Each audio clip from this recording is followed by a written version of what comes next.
வணக்கம் அன்புக்குரிய நேயர்களே.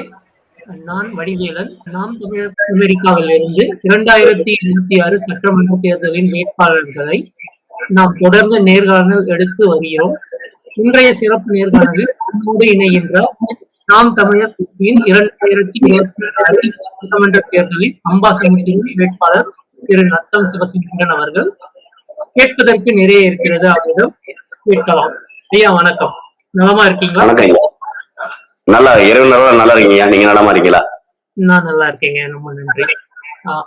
அம்பாசமுத்திரம் வாக்காளர்களுக்கும் உலக தமிழ் நேயர்களுக்கும் உங்களை பற்றிய அறிமுகம் ஒண்ணு கொடுக்குறீங்களா?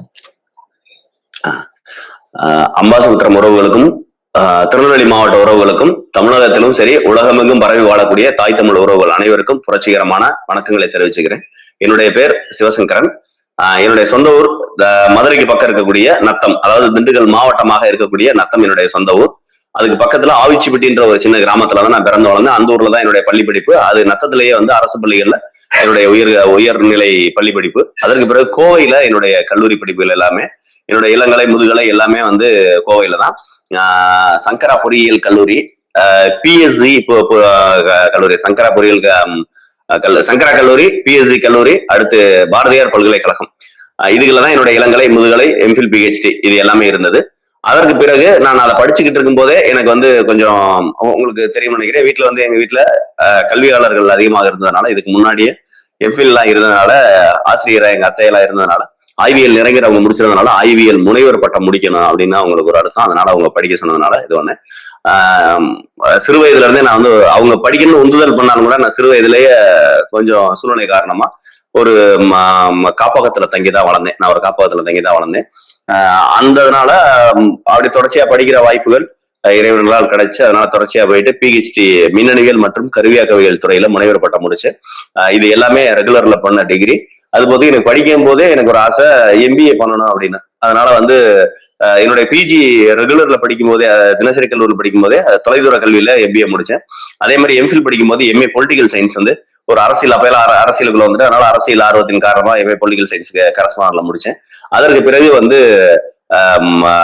பிஹெச்டி முடிச்சுட்டு பேராசிரியரா வேலை பார்க்கும்போது தேர்தலில் போட்டியிடக்கூடிய சூழ்நிலை ஏற்படுச்சு. 2016 தேர்தலில் போட்டியிட்ட நத்தத்துல அப்ப ஏற்பட்ட பல்வேறு வகையான வழக்குகள், ஐயா நத்த விஸ்வநாதன் எனக்கு கொடுத்த பரிசா நிறைய வழக்குகளை கொடுத்தாரு, நிறைய சிறை தண்டனை எல்லாம் கொடுத்தாரு. அதுல இருந்து மீண்டு வர முடியாம, வழக்கறிஞர்களுக்கு கட்டணம் கொடுக்க முடியாம, அதுக்கப்புறம் எங்க சீனியர் அண்ணா சார் நீ வழக்கறிஞர் படிச்சா என்ன சிவசங்கரன் சொல்லவே, அப்புறம் வயது தலைவர்லாம் வந்துச்சு வழக்கறிஞர்களுக்கு படிக்கிறதுக்கு, அதாவது சட்டக்கல்லூரியில நேரடியா படிப்பதற்கு ஒரு குறிப்பிட்ட வயதுக்கு மேல நேரடி கல்லூரியில படிக்க முடியாத சூழ்நிலையை தமிழக அரசு தளர்ந்துச்சு. அந்த காலகட்டங்கள்ல எனக்கு ஒரு சில கல்லூரிகள்ல வாய்ப்பு கிடைச்சு, அதுகளை பயன்படுத்தி வழக்கறிஞருக்கு படிச்சேன். அது எல்எல்பி முடிச்சேன். அப்புறம் பிறகு கொஞ்சம் ஓய்வு காலங்கள் அப்பப்ப கிடைக்காம எல்எல்எம்மும் படிச்சு, இன்னும் எல்எம் மட்டும் இன்னும் கம்ப்ளீட் ஆகாம இருக்கு. அதாவது டிகிரி கோர்ஸ் கம்ப்ளீட் ஆயிடுச்சு, ஆனா இன்ன வரையும் இது கம்ப்ளீட் ஆகாம இருக்கு. இதுதான் என்னுடைய கல்வி. இதெல்லாம் எனக்கு திருமணமாகி என் மனைவி பேரு அபிராமி. அந்த புண்ணியவதி தான் என்னை எல்லா வகையிலையும் அவங்க அனுமதியோட தான் இந்த வேலைகளை எல்லாம் பாத்துக்கிட்டு இருக்கேன். எனக்கு ஒரு 2 குழந்தைங்க. ஒருத்தர் பேர் தமிழினியன்சி, மூத்த பையன் 1ஆம் படிக்கிறாரு. 2வது பாப்பா சுடர்மதி. இது 2 என்னுடைய குழந்தைகள். சேகவர் ஐயா பிறந்த அன்னைக்கு என் மகன் பிறந்தார். ஆகவே அவர் பேரு தமிழினியன்சேன்னு வச்சான். அவர் பேருக்கு பின்னாடி சே அப்படிங்கிறத இணைச்சு சேர்த்தான். இவ்வளவுதான் என்னுடைய சிறிய குடும்பமும் என்னுடைய கல்வி பின்புலமும். நன்றி. ரொம்ப விரிவான விளக்கமா கொடுத்தீங்க, மிக்க நன்றி. என்னோட பிறந்தவங்க மொத்தம் ஒரு நிமிடங்க. என்னோட பிறந்தவங்க மொத்தம் 11 பேர். உடன் பிறந்த சகோதர சகோதரிகள் 11 பேர். நாங்க 2 தாயார். எனக்கு 2 தாயார். நான் மூத்த தாயாருடைய குழந்தை பையன். 2 தாயார். மூத்த தாயாருக்கு 3 குழந்தைங்க, நானு, அண்ணன், தங்கச்சி. அதுக்கப்புறம் தாயார் தவறுனதுக்கு அப்புறம் 2வது தாயாருக்கு 8 குழந்தைகள். ஆனா நாங்க எல்லாருமே ஒரே மாதிரி ஒன்னாதான் இருப்போம். அதனாலதான் சொல்லி 11 பேர். எனக்கு 8 தங்கச்சி, ஒரு தம்பி, ஒரு அண்ணன். ரொம்ப பெரிய குடும்பமா இருக்கு. ரொம்ப உங்களை பத்தி எனக்கும் எல்லாருக்கும் இந்த நேயர்களுக்கும் தெரிவிச்சதுக்கு ரொம்ப நன்றி. முதல் கேள்வியா, 10 வருஷத்துக்கு மேல நீங்க நாம் தமிழர் கட்சியில பயணிக்கிறீங்க. 10 வருஷம்ன்றது இல்ல, ஒரு சும்மா ஒரு பேருக்குதான் சொன்னேன். அதுக்கும் மேலதான். நீங்க அதுக்கும் முன்னாடி பல வருஷமா களப்பணி செஞ்சு வரீங்க. உங்களுக்கு கொடுக்கப்பட்ட தொகுதி நத்தம்னு நினைக்கிறேன். ஆனா உங்களுக்கு கொடுக்கப்பட்டிருக்க தொகுதியோ அம்பாசமுத்திரம். இந்த தேர்தல்ல இது உங்களுக்கு எப்படி சவாலா இருக்க போகுது? இல்ல அண்ணா வந்து நான் கல்லூரியில படிக்கும்போது, கோயம்புத்தூர்ல கல்லூரியில படிக்கும்போது 2005 இறுதி காலகட்டங்களா இருக்கும்னு நினைக்கிறேன். சரியா? அப்போதைக்கு வேற ஒரு நான் ஆரம்ப காலகட்டத்தில இருந்தே கோவை சென்றதுல இருந்தே ஒரு வேற ஒரு பெரியார் திராவிட கழகத்தினுடைய படிப்பகத்துக்கு போய் படிக்கும், சும்மா பேப்பர் படிக்கலாம், அந்த மாதிரி புத்தகங்கள் படிக்கலாம்னு பேருந்து நிலையத்துக்கு பக்கத்திலே கொஞ்சம் ஓய்வு நேரத்துல பேருந்துக்காக காத்துக்கிட்டு இருக்க நேரத்துல போலான்னு சொல்லி போகும்போது எனக்கு ஏன்னா ஒரு குறிப்பிட்ட நேரத்தில் நான் பேருந்து ஏறினாதே மதுரை வர முடியும். மதுரை வரும்போது எனக்கு அலங்கநல்லூர்ல நான் அத்தை வீடு இருந்ததுனால அலங்கநல்லூருக்கு போறதுக்கு ஒரு பேருந்து லோக்கல் பஸ் வேணும். அப்ப அதிகாலை நேரத்துல அந்த பஸ் இருக்கு. அப்ப நள்ளிரவுல கிளம்பினாத்தான் ஒரு 5 மணி நேர பயணம். 5 மணி நேர பயணத்துக்கு அப்புறம் அதிகாலையில இங்க பேருந்து இருக்கிற மாதிரி ஒரு டைம் கால்குலேஷன்ல தான் வர வேண்டியது இருக்கு. அப்ப அந்த டைம் கால்குலேஷனுக்காக நம்ம நள்ளிரவு காலகட்டத்துக்கு முன்னாடி ஒரு இடம் பொழுது போனா அங்க ஒரு படிப்பகம் எப்பவுமே திறந்திருக்கும். அங்க போய் படிக்கலாமே போகும்போது அது பெரியார் திராவிட கழகத்தினுடைய படிப்போம். அங்க இருந்துதான் என்னுடைய அரசியல் இது, அதாவது ஒரு விவரம் தெரிஞ்ச அரசியல்னு சொல்லலாம், அப்படி ஆரம்பிக்கிறோம். அப்போ வந்து அங்க சீமானனை வந்து ஒரு பேச்சாளராக வர்றாங்க. அப்போதைக்கு அறிமுகம் அப்படிதான் வந்து அறிமுகமாச்சு. 2005 இறுதி காலகட்டத்திலேயே அண்ணன் வந்து எனக்கு வந்து ஒரு ஒரு ஒரு பேச்சாளரா அண்ணனை வந்து பாக்குறோம், ஒரு இயக்குனரா அண்ணனை பாக்குறோம். அப்படி இருக்கும்போது அண்ணனை ரொம்ப பிடிக்கும். அப்புறம் ஏன் பொதுவா வந்து நான் அண்ணனை முதல்ல பார்க்கையில ஒரு சினிமா துறை சார்ந்த ஒரு இயக்குனர் அப்படி ஒரு பார்வையில தான் நான் பார்த்தேன். ஆனா 2009க்கு முன்னாடி அவருடைய வீரியமான பேச்சுக்கள் அப்பெல்லாம் பயங்கரமா பேசுறாரு. இப்ப எல்லாம் வந்து ரொம்ப நாகரிகமா பேசுறாரு அண்ணன், ரொம்ப மரியாதையா பேசுறாரு. அப்ப எல்லாம் என்ன பேசுவாரே தெரியாது, அவ்வளவு அதாவது பேச்சுனா ரசிக்கக்கூடிய பேச்சா இருக்கும். அந்த காலகட்டத்துல அந்த இளைஞரா இன்னைக்கு விஜய் ரசிகரா எப்படி எதிர்பார்க்கிறோமோ அந்த மாதிரி தானே இருந்திருப்போம். பேச்சுக்களா பேசுவாரு, நக்கல் நையாண்டி எடக்கு எகத்தாலாம் அப்படி பேசுவாரு. அப்படி பேசும்போது அண்ணனுடைய பேச்சுக்கள் பிடிச்ச அண்ணன் பேசுவதும். அதற்கு பிறகு 2009 ஈழத்தில் நடந்த இனப்படுகொலை, அந்த இனப்படுகொலை தான் வந்து அண்ணனுடைய ஒரு வாழ்க்கையில மிகப்பெரிய மாற்றத்தை ஏற்படுத்தி அண்ணன் ஒரு இயக்கம் ஆரம்பிக்கிறாரு. அப்ப அண்ணன் பின்னாடி வர்றப்போ ஒரு இயக்கமா தான் ஆரம்பிச்சாரு. அப்ப அண்ணன் முன்னாடி வர எனக்கு இன்னும் நல்ல நினைவு இருக்கு. நம்ம கட்சியோட கொள்கை என்னன்னு கேட்கிறான். அப்ப கொள்கை என்ன, நீங்க தாண்டா படிச்சவங்க, நீங்க தாண்டா கொள்கையை வந்து வகுக்கணும் அப்படின்னு சொன்ன அண்ணன் சொன்னாரு. இன்னைக்கும் நாம சீமானோன மற்ற கட்சிகளை விட கொள்கை வகுக்கிறதுலையும் சரி, அந்த கொள்கை பிடிப்போட இருக்கிறதுலையும் சரி, சீமானனுக்கு நிகர் சீமானனை மட்டும்தான்.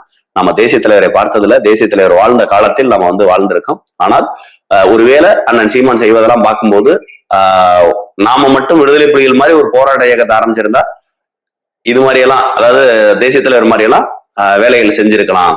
அந்த அளவுக்கு ஒரு கட்டமைப்பை இங்க ஏற்படுத்தக்கூடிய அளவுக்கு தகுதியும் திறனும் படைத்த நபர் அண்ணன் சீமான். அதாவது நான் சொல்றேன், எப்பவுமே ஒண்ணு மனசுல வச்சுக்கங்க, தேசிய தலைவர்களுக்கோ மாவீரர்களுக்கோ மாவீரனுடைய தியாகத்துக்கோ கருமூலியனுடைய தியாகத்துக்கோ நிகர் இந்த உலகத்தில் யாருமே கிடையாது. ஆனால் சமகாலத்தில் அவர்களை போல அப்படி வேணா சொல்லலாம், அவர்களை போல நாம் தமிழர் கட்சியிலையும் அண்ணன் சீமான். ஏன்னா அதுக்கு அடுத்த காலகட்டங்கள்ல இப்ப நீங்க தேசிய தலைவருக்கு முன்னாடின்னு பல பேரை சொல்லிக்கிட்டே இருக்கலாம். ஆனா தேசிய தலைவர் வரும்போது என்ன சொல்லியிருப்பாங்க, அவங்கள மாதிரி தேசிய தலைவர் செய்யறாரு, இவங்கள மாதிரியே செய்யறாரு. ஆனால் இறுதியில தான் தேசிய தலைவருடைய போராட்டங்களும் வாழ்க்கையும் முற்று பெற்ற போதுதான் அவருடைய தியாகத்தினுடைய உண்மையான உயரம் நம்மளுக்கு தெரிய வருது. அது மாதிரிதான் நம்ம சொல்ல வர்றது, அண்ணன் சீமானனுக்கு பிறகும் நாம் தமிழர் கட்சிக்கு பிறகும் தான் இவர்களுடைய உழைப்பு, அதாவது நம்மளுடைய உழைப்பினுடைய உச்சம் என்ன என்று தெரியும். இப்ப நம்ம பார்க்கையில இந்த உயரம் வந்து தெரியாம இருக்கும்.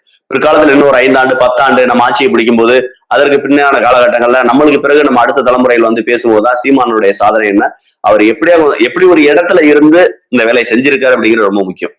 சாதாரணமா ஒரு அரசியல் வேலை செய்வதற்கும் இந்த கபடதாரிகள், திராவிட கபடதாரிகள், தேசிய கபடதாரிகள், இந்திய தேசியம் பேசுறவங்க, திராவிட தேசியம் பேசுறவங்க, இவர்கள் எல்லாம் எப்படி வந்து தமிழ் தேசியத்தை நசுக்கிறார்கள், தமிழ்நாட்டினுடைய உரிமைகளை பறிக்கிறார்கள், தமிழ் மக்களை ஒடுக்கப்பட்டவர்களாக நசுக்கப்பட்டவர்களாக மாற்றுகிறார்கள் என்ற காலகட்டத்தில் வாழ்ந்துகிட்டு இந்த போராட்டத்தை செய்யறது பெரிய விஷயம். எனக்கு தெரிஞ்ச 2009-10 காலகட்டங்கள எல்லாம் ஊடகமே இல்லாத காலகட்டங்கள்ல நம்மள ஒரு சின்ன, அதாவதுங்கய்யா ஒரு செப்டி டேங்க் விளம்பரம் வரும், ஒரு கையகலத்துல செப்டி டேங்க் விளம்பரம் வரும் பெரிய பெரிய பிரபலமான பத்திரிகையில.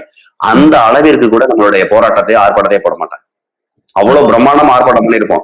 100 பத்திரிகையாளர்கள் சூழ்ந்துட்டு நம்மள்ட்ட பேட்டி எடுத்திருப்பாங்க, பயங்கரமான நம்மள்ட்ட பாராட்டி பேசியிருப்பாங்க. சரி, நாளைக்கு பக்கமா நம்மளை பத்தி செய்தி வரும்னு பார்த்தா, அதான் சொல்றேன், ஒரு விளம்பர காலங்கள்ல போய் பாருங்க, தினத்தந்தியில தினமலர்லயோ அந்த விளம்பர காலங்கள்ல கையகலத்துல 4 விரல் அகலம் எவ்வளவு இருக்குமோ அந்த அளவுல, இவ்வளவு அகலத்துல வரக்கூடிய ஒரு விளம்பரத்தை அளவுக்கு கூட பெய்டு அட்வர்டைஸ்மெண்ட் அந்த அளவு கூட நம்ம போராட்டம் வராது. ஒண்ணுக்குமே ஆகாம கேக் வெட்டின அந்த ஏரியாவில யாராவது ஒரு அரசியல்வாதி கேக் வெட்டியிருப்பாரு அவருடைய பிறந்த தினத்துக்கு, அது அவருடைய கட்சியினுடைய தலைமைக்கு பிறந்த நாள்னு ஒரு கேக் வெட்டியிருப்பாரு. ஏதாவது ஒரு நலத்திட்ட செய்யறேன்னு பேருக்கு நலத்திட்ட அதெல்லாம் எதுவும் இல்ல, அந்த ஒரே வேட்டி ஒரே சேலையை வச்சு 100 பேருக்கு கொடுப்பாங்க, அது மாதிரி ஏதாவது செஞ்சிருப்பாங்க. அதை பார்த்தா பக்கம் போட்டிருப்பாங்க. ஆனா நான் சொல்ல வர்றது, அந்த அளவுக்கு நான் புறக்கணிக்கப்பட்ட ஒரு கட்சியாக ஒரு தலைவனாக அண்ணன் சீமான் இருந்தார். எந்த இடத்துலயும் தோண்டு போயிடல.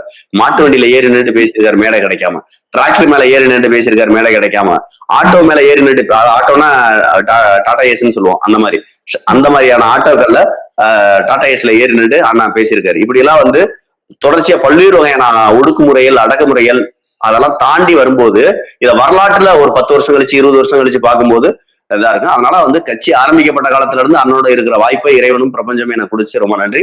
அவர் ஆரம்பத்துல இருந்தே பார்த்தான். அதனால வந்து அந்த அதனுடைய தொடர்ச்சியாக அண்ணன் சீமான் வந்து எனக்கு அம்பாசமுத்திரம் கொடுத்திருக்காரு. எனக்கு நிறைய நான் மனசு விட்டு எல்லாம் நான் எப்பவுமே அண்ணன் சீமானனுக்கே நான் ஒரு கொஞ்சம் எப்பவுமே கொஞ்சம் ஒரு ஏத்து பேசிட்டே இருப்பேன் அப்படின்னு பேசிட்டே இருந்தேன். ஏத்து பேசாண்டா கேள்வி கேட்பாண்டா அது என்னன்னு தெரியல. ஆரம்பத்துல இருந்து அண்ணனோட இருந்ததுனால எனக்கு ரொம்ப நெருக்கமா இருந்ததுனால இப்ப கொஞ்சம் சொல்லலாம். அதனால உரிமையா கேள்வி கேட்டுருவேன். சும்மா இருக்க மாட்டேன். இப்ப மத்தவங்க எல்லாம் அண்ணன் என்ன சொன்னா கையெட்டிட்டு இருப்பாங்க. அப்பெல்லாம் நான் இருக்கிற கேள்வி எப்பயும் சண்டை போடுவேன். அதனாலயே அவருக்கு மன உளைச்சலாக. ஆனா நான் ஒண்ணு மட்டும் நினைச்சேன், 234 தொகுதியிலையும் தமிழகம் முழுக்க பிரச்சனைகள் இருக்கு. எல்லா மாவட்டத்திலையும் பிரச்சனை இருக்கு. எல்லா வேட்பாளர்களுக்கும் பிரச்சனை இருக்கு. நம்மளும் போய் அண்ணனை இம்சையை கொடுத்துட்டே இருக்கக்கூடாது அப்படின்ட்டு ஒரு முடிவுக்கு வந்து அண்ணன் ஏதாவது எந்த தொகுதியில் கொடுத்தாலும் போட்டிடுவோம் அப்படின்னு. ஆனா நான் உழைச்ச உழைப்பு பூராமே நத்தம் சட்டமன்ற தொகுதியில, திண்டுக்கல் மாவட்டத்துல அதெல்லாம். அப்ப அங்க எனக்கு கொடுக்கும்போது அது ஒரு இன்னொரு உற்சாகமா இருந்திருக்கும். என் கூட வேலை செஞ்ச தம்பிகள்லாம் இன்னும் உற்சாகமா வேலை செஞ்சிருப்பான் அதெல்லாம். ஆனா நான் என்ன யோசிச்சேன், சரி அண்ணன் ஒண்ணு சொல்றாரு, அதை நம்ம செய்வோம். அது ஏன் எதற்கு அதெல்லாம் அதுக்கெல்லாம் அப்பாற்பட்டு அது ஒரு இந்த பிரபஞ்சம் சொல்லுது, நம்ம செய்யறோம். அண்ணன் சொல்றாரு தலைமை கட்டுப்படணும்.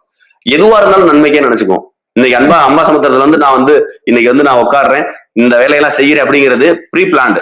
எல்லாமே இறைவனால் நிர்ணயிக்கப்பட்டது. நான் இறைவனை, இயற்கையை நம்புறேன், பிரபஞ்சத்தை நம்புறேன். அதனால அவர்களால் நிர்ணயிக்கப்பட்டதுன்னு நான் நினைக்கிறேன். எல்லாமே ப்ரீ பிளான்டுன்னு நினைக்கிறேன். அதனால அண்ணன் என்ன சொல்றாரோ அதை நிறைவேற்றுறதோ அதை செய்வதும் சரியா இருக்கும். ஒருவேளை அண்ணன் சொன்னதுனால அம்பாசமுத்திரத்துல நான் போட்டியிட்டு வெற்றி பெற்று முதல் சட்டமன்ற உறுப்பினரா பதிவு செய்வதற்கான களமா கூட இருக்கலாம். எனக்கு ரொம்ப உண்மையிலே ஆரம்பத்துல ரொம்ப கஷ்டமா இருந்துச்சு. எனக்கு அம்பாசமுத்திரம் எது கொடுத்தீங்க, அவ்வளவு தூரம் போக முடியாது, குடும்பத்தை பிரிய முடியாது, பொருளாதார சிக்கல் இருக்கு, அது இதுன்னு பயங்கரமா அது ஒண்ணு. ஆனால் நேற்றெல்லாம் ஒரு கலந்தாய்வு முடிச்சா ரொம்ப அருமையா இருந்துச்சு. இது வரைக்கும் 2 கலந்தாய்வு முடிச்சிருக்கு. 2மே ரொம்ப திருப்தியா இருந்துச்சு. நான் எதிர்பார்த்ததை விட அம்பாசமுத்திரம் எனக்கு அழகான ஒரு பிரச்சார தளத்தை அமைத்து கொடுக்க போகுது அப்படிங்கிற நம்பிக்கை எனக்கு நேற்று இரவு நடந்த கலந்தாய்வுல தெரிஞ்சிருச்சு. அதனால முழுமையா நான் ஏத்துக்கிட்டு நான் அதை கலப்பணி செய்ய ஆரம்பிச்சேன். எதுவா இருந்தாலும் ஏத்துக்கிட்டு கலப்பணி செய்யறேன். நீங்க கொஞ்சம் சிந்திச்சு பாருங்களேன். குடும்பத்தை ஒரு 3 மாசம் முடிஞ்சிருக்கான், பொருளாதாரத்தை கொஞ்சம் 3 மாசம் இழந்திருக்கான், கொஞ்சம் தொழில கொஞ்சம் 3 மாசம் இழந்திருக்கான். அவ்வளவுதான். 3 மாதங்கள் 90 நாள் கஷ்டம், அவ்வளவுதான். மாவீரர்களோட தியாகத்தை நம்ம ஒப்பிடும்போது நம்மளுக்கு ஒண்ணுமே இல்லை. அந்த தியாகத்தோட ஒப்பிடும்போது நம்ம ஒண்ணும் இல்லை. தொடர்ச்சி அண்ணனுடைய கட்டளைக்கு கீழ்ப்படிவோம். தலைமையோட கட்டளை கீழ்ப்படிஞ்சாதான் ஒரு இயக்கமோ ஒரு கட்சியோ ஒரு குடும்பமோ வெற்றி பெற முடியும் அப்படிங்கிற கருத்தை நான் நம்பக்கூடியவன். அதனால அண்ணனோட பேச்சுக்கு கட்டுப்பட்டு நிக்கிறேன். எப்பவுமே கட்டுப்பட்டு நிற்பேன். களம் வேற இருந்தாலும் போராட்டம் ஒண்ணுதானே. ஆமாங்க. உங்க தொகுதி அம்பாசமுத்திரத்துல என்னென்ன பிரச்சனை இருக்கு, அதுக்கு உங்களுடைய தீர்வு என்ன? நான் இதுவரைக்கும் உள்வாங்கின பிரச்சனைகள்ல வந்து மிக முக்கியமானது இது விவசாயத்தை அடிப்படையாக, விவசாயத்தை முதுகெலும்பாக கொண்ட ஒரு பகுதி, ஒரு சட்டமன்ற தொகுதி. இங்க வந்து பாத்தீங்கன்னா ஒரு 2 நகராட்சி பகுதிகள் இருக்கு, ஒரு 7 பேரூராட்சி இருக்கு, 2 ஊராட்சி ஒன்றியம் இருக்கு. முழுமையாக விவசாயத்தை மட்டுமே நம்பி இருக்கக்கூடிய மக்கள், விவசாயத்தை மட்டுமே உயிர் மூச்சாக செய்யக்கூடிய மக்கள் வாழக்கூடிய ஒரு தொகுதி. இங்க ஒரு 2,31,000 வாக்குகள் இருக்கு. இதுல நீங்க வந்து பாத்தீங்கன்னா பிரதானமா இருக்கக்கூடிய பிரச்சனையில மாஞ்சோலை எஸ்டேட் பிரச்சனை மிக முக்கியமான பிரச்சனையா இருக்கு. அதற்கான தீர்வுகள் ஏற்கனவே வந்து அரசாங்கம் வந்து அவங்க வந்து புறக்கணிச்சுக்கிட்டே இருக்கிறாங்க.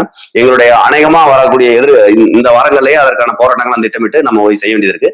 ஏன்னா மாஞ்சோலையில ஆண்டாண்டு காலமா, அது நூற்றாண்டு பிரச்சனை உங்களுக்கு தெரியும். அந்த நூற்றாண்டு பிரச்சனையுடைய ஒரு முடிவா இருக்கலாம் அல்லது உச்சகட்டமா இருக்கலாம். அந்த மக்களை முழுக்க தமிழ்நாடு அரசு வெளியேற்ற பாக்குது. நீங்க தேர்தல் ஆணையம் வந்து சொல்றாங்க, ஒரு வாக்கு கூட செலுத்தாமல் விட்டுவிடக் கூடாது. வாக்குரிமை பெற்றவர்கள் ஒரு வாக்கு கூட செலுத்தாமல் விட்டுறக்கூடாது.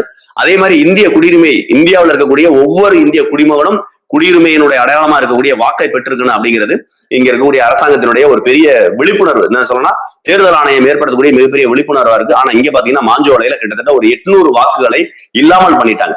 சொல்ல போனாக்க இங்கு சட்டப்படி இங்கு ஒரு அத்திப்பட்டியை உருவாக்கி ஒரு 800 மக்களை வந்து உயிரற்றவர்களாக நடைப்பிணங்களாக மாத்திட்டாங்க இந்த அரசாங்கம். அதுதான் நாங்க செய்யறோம். அடுத்த கட்ட நான் இந்த காணொலி வாயிலாவே தமிழ்நாடு தேர்தல் ஆணையத்துக்கும் சரி, திருநெல்வேலி மாவட்டத்தினுடைய தேர்தல் பொறுப்பாளர்களுடைய மாவட்ட ஆட்சியர்கள் அவர்களுக்கும் சொல்றோம், நீங்க இந்த மாஞ்சோலையில இருக்கக்கூடிய மக்களுக்கு இந்த தடவை தேர்தலுக்கான ஏற்பாடை பண்ணுங்க. அவங்க வாக்களிக்கணும். அவங்க தொடர்ச்சியா போராடிக்கிட்டு இருக்காங்க. அந்த போராட்டத்தை நாம் தமிழர் கட்சி கையில் எடுக்க போகுது.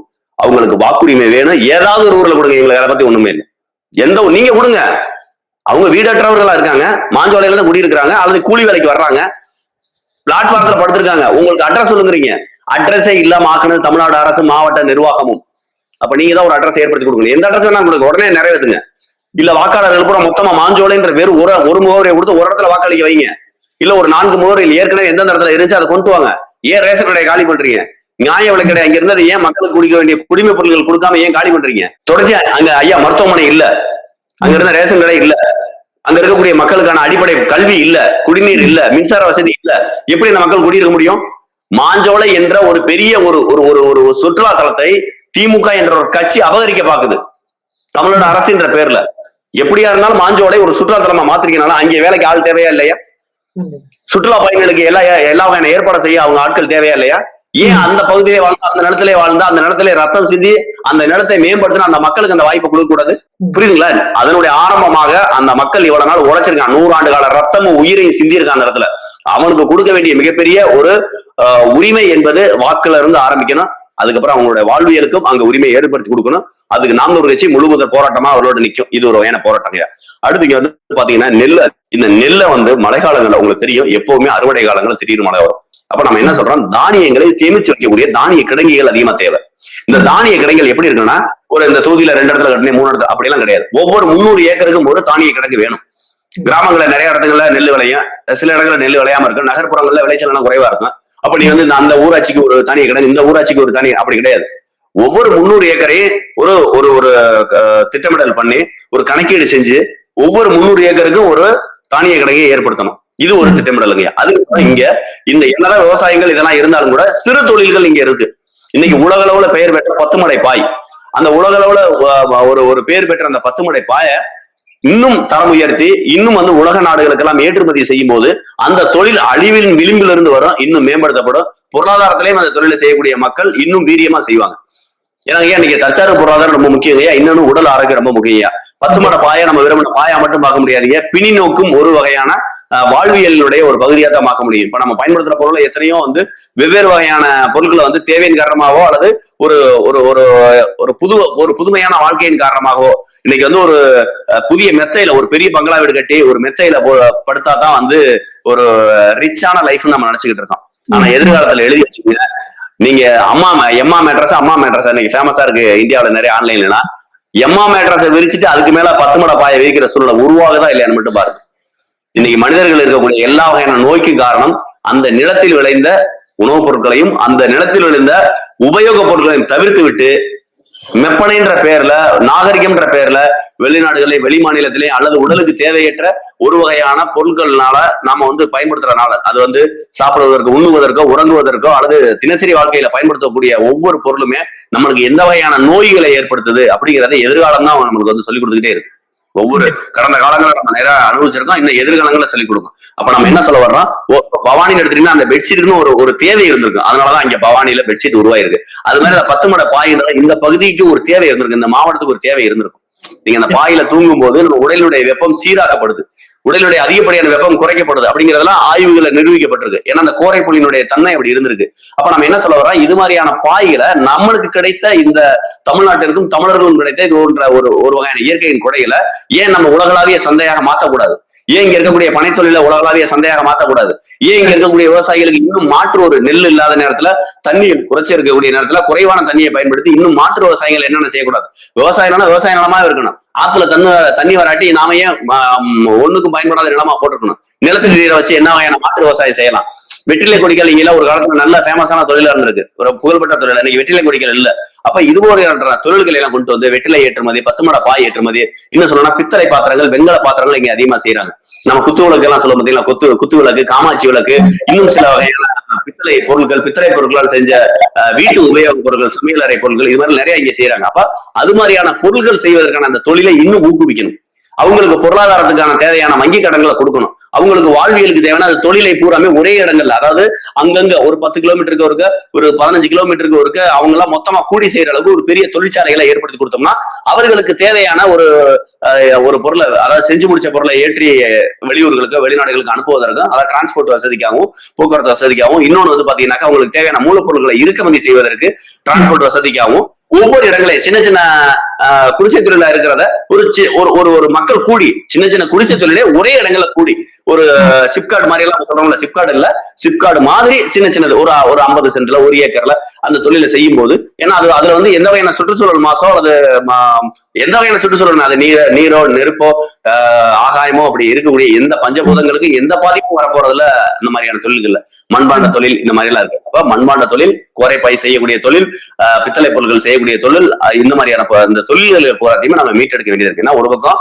விவசாயம் இதனுடைய இரு கண்களாகவும் முதுகெலும்பாகவும் இருந்தாலும் கூட இந்த மக்களினுடைய மற்றொரு மாற்று தொழிலாக இந்த தொழில்களும் இருக்கு. அப்ப நம்ம இந்த தொழில்களையும் நம்ம மேம்படுத்தணும், விவசாயத்தை மேம்படுத்தணும். அதோட சேர்த்து இங்க நிறைய வந்து சில ரசாயன கழிவுகள் வந்து சில தொழிற்சாலைகள்ல இருந்து நேரடியாக தாமிரபரணி ஆற்றுல கலக்குது. அதற்கான ஒரு தடுப்பு நடவடிக்கைகள், என்ன மாதிரியான ரசாயன கழிவுகள் என்ன மாதிரியான ஆலைகள்ல இருந்து வெளியேறுங்கிறத நம்ம வந்து முதல் கலப்பணி செய்யணும். அதை பூராத்தையுமே அரசாங்கத்துல மனுவா கொடுக்கணும்.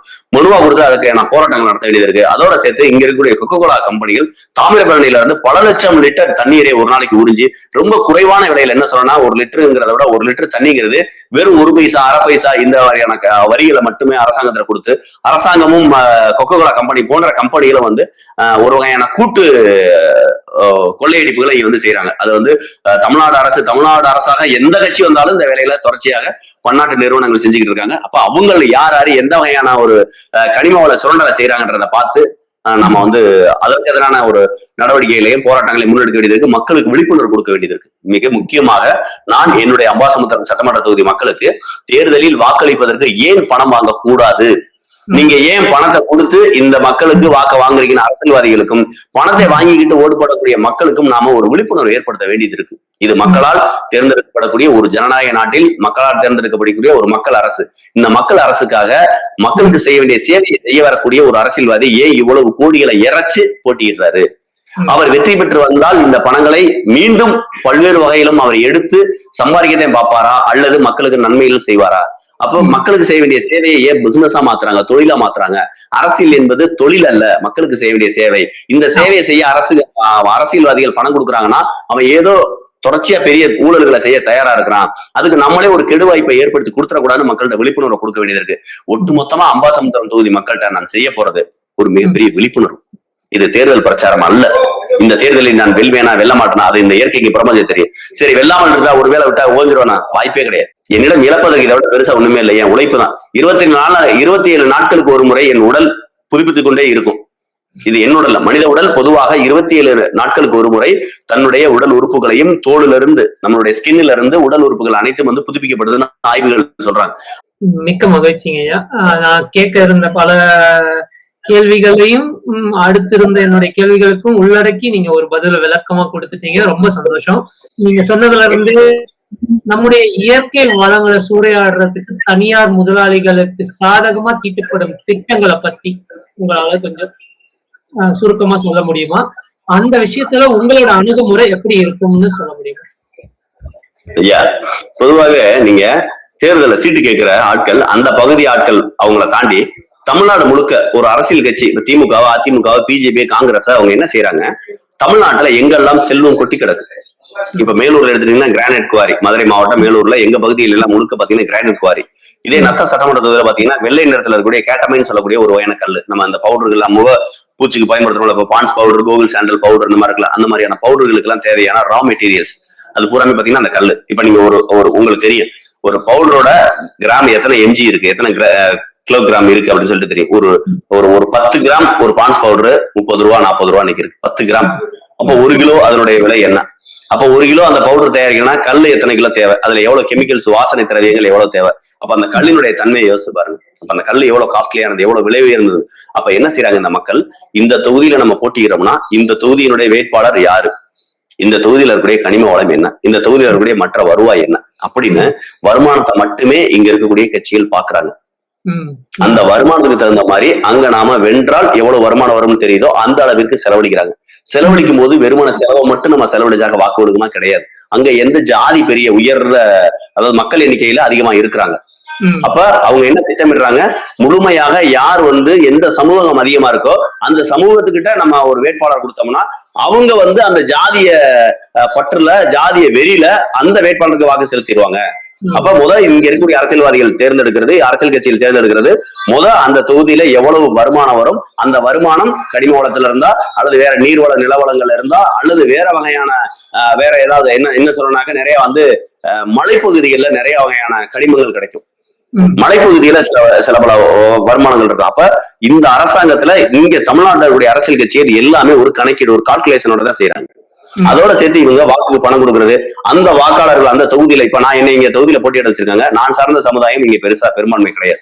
ஆனா இதே திமுக அதிமுக பாருங்க, இந்த தொகுதியில இருக்கக்கூடிய 2 பெரும்பான்மையான சமுதாயத்துக்கு அந்த வாக்கு கொடுப்பாங்க. அந்த வாய்ப்பு குடும்பம் போட்டியிட அவங்க 2 பேரும் மாறி மாறி அடிச்சுக்கிடுவோம். தேர்தலுக்கு பிறகும் இங்க பாத்தீங்கன்னாக்க அந்த 2 சமுதாயங்களும் ஒரு பகை சமுதாயமாவே வாழ்ந்துகிட்டு இருக்காங்க. அப்ப இவங்களோட திட்டமில்லை இல்லைன்னா தமிழரை பிரித்தாலும் சொல்லி செய்யறாங்க. 2மே தமிழ் குடிகள். எங்கேயுமே இங்க இருக்கக்கூடிய தெலுங்கு குடிகள் 2 பேர் 3 பேர் அடிச்சுக்கிட்டதா வெட்டிக்கிட்டதா ஏதாவது ஒரு வரலாறு இருக்கா? இல்ல. இங்க இருக்கக்கூடிய கன்னடத்தை தாய்மொழியா பேசக்கூடிய குடிகள் யாராவது வெட்டிக்கிட்டாங்க, அடிச்சுக்கிட்டாங்க, செத்துக்கிட்டாங்கன்னு இருக்கா? வழக்கு பதிவு செய்யப்பட்டிருக்கானா? இல்ல. இதே இங்க இருக்கக்கூடிய மார்வாடிகள், ஒரே மொழியை பேசக்கூடிய வெவ்வேறு ஜாதிகள் மார்வாடிகள்ன்ற பேர்ல இங்க இருக்காங்க. வெவ்வேறு வகையான குடிகள் அவங்க இருப்பாங்க. அவங்க யாராவது ராஜஸ்தானிகள் இங்க யாராவது 2 பேர் அடிச்சுக்கிறாங்களா? இங்க இருக்கக்கூடிய வேற யாராவது மராட்டியர்களோ குஜராத்திகளோ இங்க யாராவது அடிச்சுக்கிறாங்களான்னு கேட்டா கிடையாது. ஆனால் தமிழ் குடிகள் மட்டும் தமிழ்நாட்டுல, அது திருநெல்வேலியில பாத்தீங்கன்னாக்க முதல் இடத்துல நீ என்ன சாதின்னு தான் கேட்கறாங்க. நீ என்ன சாதிச்சேன்னு நீங்க கேக்குறீங்க காணொலியில, அந்த ஊர்ல என்ன சாதின்னு தான் கேக்குறாங்க. தமிழ் நம்மளுக்கு என்ன ஆளுங்க அப்படின்னு கேக்குறாங்க. புரியுதுங்களா? அப்ப நாங்க சீமானோட ஆளுங்க, பிரபாகரோட ஆளுங்க அப்படின்னு சொல்லிட்டு போக வேண்டிய சூழ்நிலை இருக்கு. அதெல்லாம் தென்னாட்டுல நீங்க இங்க பாத்தீங்கன்னா மாற்று மொழியினுடைய குடியேற்றமோ மாற்று மொழியினுடைய ஆதிக்கமோ என்னுடைய தொகுதியில இல்ல. நான் பெருசா ஹிந்திக்காரனை பாக்கல, பெருசா தெலுங்குக்காரனை பாக்கல, பெருசா கன்னடத்துக்காரனை பாக்கல, பெருசா கொஞ்சம் மலையாளிகள் இருந்தாங்க. மலையாளிகள் தவிர மாற்று மொழியினரோ மாற்று இனத்தவர இங்க குறைவு. ஆனால் மாறாக இங்க இருக்க தமிழ் குடிகளே இன்னொரு தமிழ் குடியை எதிரியா பாக்க, இப்படி இவங்க தொடர்ச்சியாக தன்னுடைய தமிழ் குடிகளையே எதிரெதிர் முகங்களா போட்டு வச்சிருக்காங்க. நான் உண்மையிலேயே எனக்கு ஒரு பத்திரிகை வச்சாங்க, நான் அதை பார்த்தேன். ஒரு சின்ன பையனுக்கு வரைக்கும் அவங்களுடைய குடி அடையாளத்தை பின்னாடி போட்டிருக்காங்க. நான் வேணாம்னு சொல்லல. இப்ப என்னுடைய பத்திரிகையிலேயே குடி அடையாளம் போட்டிருந்தேன். யாருக்கும் எங்க தாத்தாவுக்கு போட்டிருந்தேன், எங்க அப்பாவை கூட போடல, எங்க ஐயா கூட நான் குடி அடையாளத்தை போடல. எனக்கு நான் குடி அடையாளத்தை போடல. குடி அடையாளம் என்பது கட்டாயம். அது எதற்காக? அப்பதான் அவன் தமிழனா இல்லையான்னு அடையாளம் காண்பதற்கு அது ஒரு வகையான கருவி. குடி அடையாளம்ங்கிற ஒரு கருவி மாறுக்கிறது இல்ல. ஆனால் அந்த குடி அடையாளத்தை வச்சு மாற்று குடிகளோடு அவங்க முரண்பட்டு நிற்கும் போது, சண்டை போடும் போது, இப்ப எங்க பகுதியில எல்லாம் ஒரு மறைமுக குறியீடா ஒரு சமூகத்தினுடைய தலைவரை அந்த அழைப்புதல்ல ஒரு பக்கத்துல போட்டிருப்பாங்க. அப்ப என்ன போல இந்த குடி போல அப்படின்னு தெரிஞ்சுக்கணும். ஆனா இங்கேயில அப்படி கிடையாது. அதுவே பயங்கரமான ஒரு பிளவை ஏற்படுத்துது தமிழ் குடிகளுக்கு இடையில. அதுவே ஒரு பிரிவை ஏற்படுத்துது. நம்ம தமிழ் குடியில ஒண்ணு சேர்க்கணும், தமிழர்களை ஒண்ணு சேர்க்கணும், தமிழர்கள் தமிழ்நாட்டு ஆளுங்கிறதா நம்மளுடைய ஒரு மிகப்பெரிய எதிர்பார்ப்பு. அப்படி இருக்கும்போது இந்த தமிழ் குடியிலே தங்களை உயர்ந்தவர்களாகவும் ஒரு தரப்பு தங்களை மிகவும் தாழ்ந்தவராகவும் ஒரு தரப்பு தாழ்ந்தவனா இருக்கிற மீண்டு வரணுங்கிறதுக்காக உயர்ந்த சாதின்னு சொல்லக்கூடிய நபர்களை வெட்டுறதும் குத்துறதும் அந்த தவிர்த்தாக்க இன்னும் தமிழ் குடியில் ஒற்றுமையா இருக்கும். அம்பாசமுத்திரம்ங்கிறது திருநெல்வேலி மாவட்டங்கிறது ஒரு வித்தியாசமான மாவட்டம், வித்தியாசமான தொகுதி. இங்க இருக்கக்கூடிய பிரச்சனைகளும் வித்தியாசமா தான் இருக்கு. ஐயா, மக்களுக்கு விழிப்புணர்வு கொடுக்கணும். வாக்குக்கு பணம் வாங்கக்கூடாது. அரசியல் மக்களுக்கு செய்ய வேண்டிய சேவை, அந்த சேவையை ரொம்ப தெளிவான தகுதியான ஒரு இளம் வயதுடைய நபரா இருக்கணும், நல்ல கல்வி அறிவுடைய நபரா இருக்கணும், ஓடி ஆடி வேலை செஞ்சு மக்களுக்கு செய்ய வேண்டிய சேவையை தெளிவா செய்யக்கூடிய நபரா இருக்கணும், திட்டமிட்ட செய்யக்கூடிய சேவையை செய்யக்கூடிய நபராக இருக்க வேண்டும். அதோட சேர்த்து மக்களிடம் எளிமையா பழகக்கூடிய நபராக இருக்க வேண்டும். இப்படி ஒரு வேட்பாளர் தேர்ந்தெடுக்கணும். மக்களோட ஒரு விழிப்புணர்வு கொடுக்கணும். நீங்க போடக்கூடிய உங்களுடைய ஒற்றை விரல இருந்து வரக்கூடிய வாக்கு என்பது வெறுமன பொழுதுபோக்கு அம்சம் கிடையாது. உங்கள் எதிர்மறை தலைவரையுடைய வாழ்க்கை, உங்கள் மகனுக்கோ உங்கள் மகளுக்கோ உங்களுடைய பேரனுக்கோ பேத்திக்கோ நீங்கள் ஏற்படுத்தக்கூடிய எதிர்கால வாழ்க்கை என்பது உங்கள் ஒற்றை விரலில் இருக்கிறது என்ற விழிப்புணர்வை அந்த மக்கள் கொடுத்தா கண்டிப்பாக இந்த மக்கள் உணர்ந்து விடாது. அவங்க நினைக்கிறான் பரம்பரை திமுக, பரம்பரை அதிமுக நெஞ்சை வரைச்சி நிற்கிறான். அது பெருமை கிடையாது. நான் பரம்பரை தமிழன், நான் பரம்பரையாக தமிழ் மண்ணையும் பிற மண்ணையும் ஆண்ட தமிழன். இன்னைக்கு நான் பிற மண்ணை ஆள துடிக்கல, ஆனா தமிழ் மண்ணையே மீட்டெடுக்க வேண்டிய தேவையில இருக்குன்னு அவனுக்கு இன உணர்வும் மொழி உணர்வும் பண்பாட்டு கலாச்சார உணர்வையும் கொண்டு வர வேண்டிய தேவையில இருக்கு. இந்த மாதிரி உணர்வுகள் எல்லாம் மக்கள் வரவேற்கிறாங்களா, ஏத்துக்கிறாங்களா? சொல்ல போனா காது கொடுத்து கேட்கிறாங்களா? ஐயா, நீங்க ஒண்ணு தெரிஞ்சுங்க, நீங்க திரைப்படங்கள் வாயிலாவே நீங்க பாக்கலாம். எல்லா பேருமே ரஜினிகாந்த் நடிச்ச திரைப்படம் மட்டும் இந்த ஊர்ல ஓடும்னு ஏதாவது ஒரு ஊர் இருக்கா? கமலஹாசன் நடிச்ச திரைப்படம் தான் ஓடும் இருக்கா? இல்ல அவர் ஐஏஎஸ் நடிக்கக்கூடிய ஒரு திரைப்படம் தான், ஒரு கதாநாயகன் ஐஏஎஸ் கேரக்டர் நடிக்கிற திரைப்படம் தான் ஓடும், ஐபிஎஸ் கேரக்டர் தான் நடிக்கிறவங்க தான் ஓடும், அல்லது வேற மருத்துவர் அப்படிலாம் கிடையாது. கதை கருக்களை எப்படியோ அது மாதிரிதான் இங்க கதையும் கதாநாயகனும் நாம் தமிழர் கட்சியும் வேட்பாளர்கள் தான். நாம போய் என்ன அந்த மக்கள்கிட்ட சொல்லி புரிய வைக்கிறோமோ அதை அவங்க உள்வாங்க தயாரா இருக்காங்க. ஆனா நம்ம செய்ய வேண்டியது என்னன்னா, நம்மளுக்கு நேரம் அவங்க கொடுக்கறதுக்கு இல்ல. அப்ப அவங்க என்ன செய்யணும், அவங்க பணிபுரியிற இடத்துக்கு நம்ம போகணும். அந்த பணிபுரியும் போது அவங்களுக்கு ஒரு ஓய்வு இருக்கும். ஒரு 100 நாள் வேலை இருக்கும், அந்த 100 நாள் வேலை அசதியா நம்ம ஊருக்காரங்க மாதிரி 100 நாள் வேலை ரொம்ப கஷ்டப்பட்டு பாக்குறவங்க யாருமே கிடையாது. அப்ப கஷ்டப்பட்டு பார்த்துட்டு மதியான நேரத்துல ஓய்வு எடுப்பாங்கல்ல, அந்த காலகட்டங்கள்ல அந்த நேரத்தை பயன்படுத்தி அவங்கள்ட்ட போய் பேசணும். இதே மாதிரி விவசாய வேலைகள் நடந்துகிட்டு இருக்கும். உண்மையிலேயே விவசாய வேலைகள்ல ரொம்ப கடுமையா வேளாத்துக்கிட்டு இருப்பாங்க. ஆனா மதிய நேரத்துல கொஞ்சம் ஓய்வு கிடைக்கும். அந்த ஓய்வு கிடைக்கிற நேரத்துல அவங்கள்ட்ட உட்காந்து பேசணும். அப்ப நான் என்ன நினைக்கிறேன்னா, திட்டமிட்டு நாம ஒரு பிரச்சாரத்தை செய்யணும். அதற்கான காலகட்டங்கள், வெவ்வேறு வகையான காலகட்டங்கள், வெவ்வேறு வகையான நேரங்கள், சூழ்நிலைகள், இதுகளை எல்லாத்தையுமே நம்ம உள்வாங்கிட்டு அதுக்கு தகுந்த மாதிரி போகணும். இப்ப திருவிழாவுக்கு வர்றவங்கள்ட்ட போய் அவங்க சந்தோஷமா இருப்பாங்க.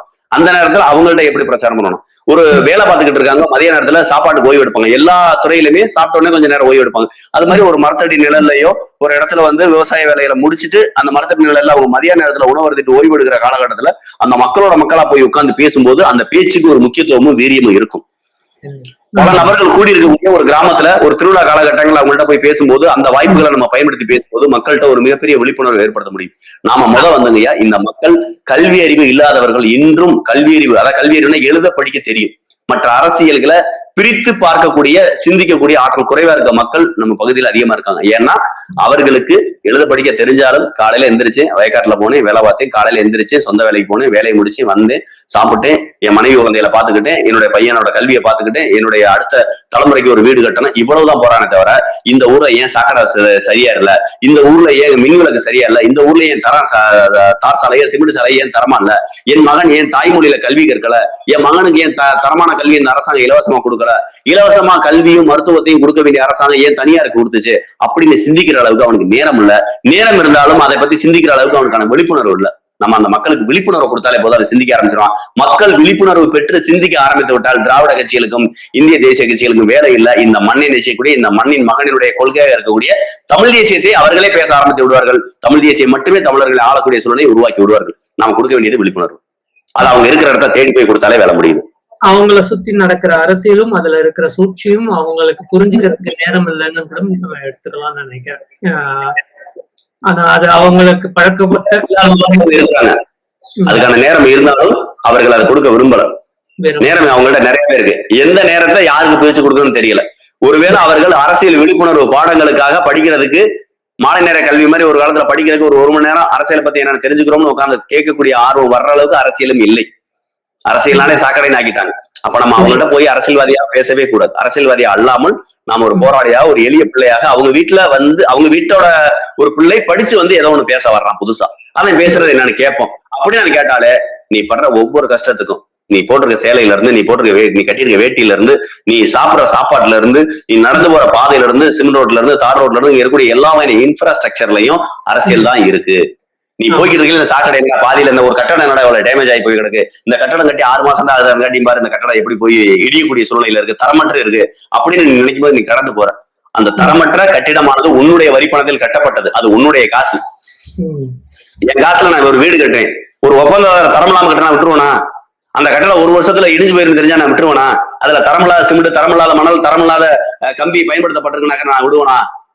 புரியுதுங்களா? அப்ப இந்த கட்டிடம், இந்த அரசு கட்டிடம், இந்த அரசு ஒப்பந்ததாரர்கள் கட்டப்பட்ட கட்டிடம் என்பது எனக்கானது, என் மக்களுக்கானது, என் வரிப்பணத்தில் கட்டணம்ன்றது அந்த மக்களுக்கு இன்னும் தெரியல. அந்த விழிப்புணர்வை நம்ம கொடுக்க வேண்டிய சூழ்நிலையில இருக்கோம். அந்த விழிப்புணர்வை அவர்களிடத்தில் அவர்கள் ஓய்வு நேரத்தில் போய் கொடுக்கணும். இவன் என்ன நமக்கு கொடுப்பான், நம்மையே வேண்டாம், இவன் பேசுறத 1 மணி நேரம் கேட்கணும் அப்படின்னு இருக்கு. அப்ப நம்ம அவன்கிட்ட சொல்லணும், உனக்கு ஒரு குக்கரோ மற்ற இப்ப கட்சிகள்லாம் கிஃப்ட் பாக்ஸ் கொடுத்துட்டு இருக்காங்க.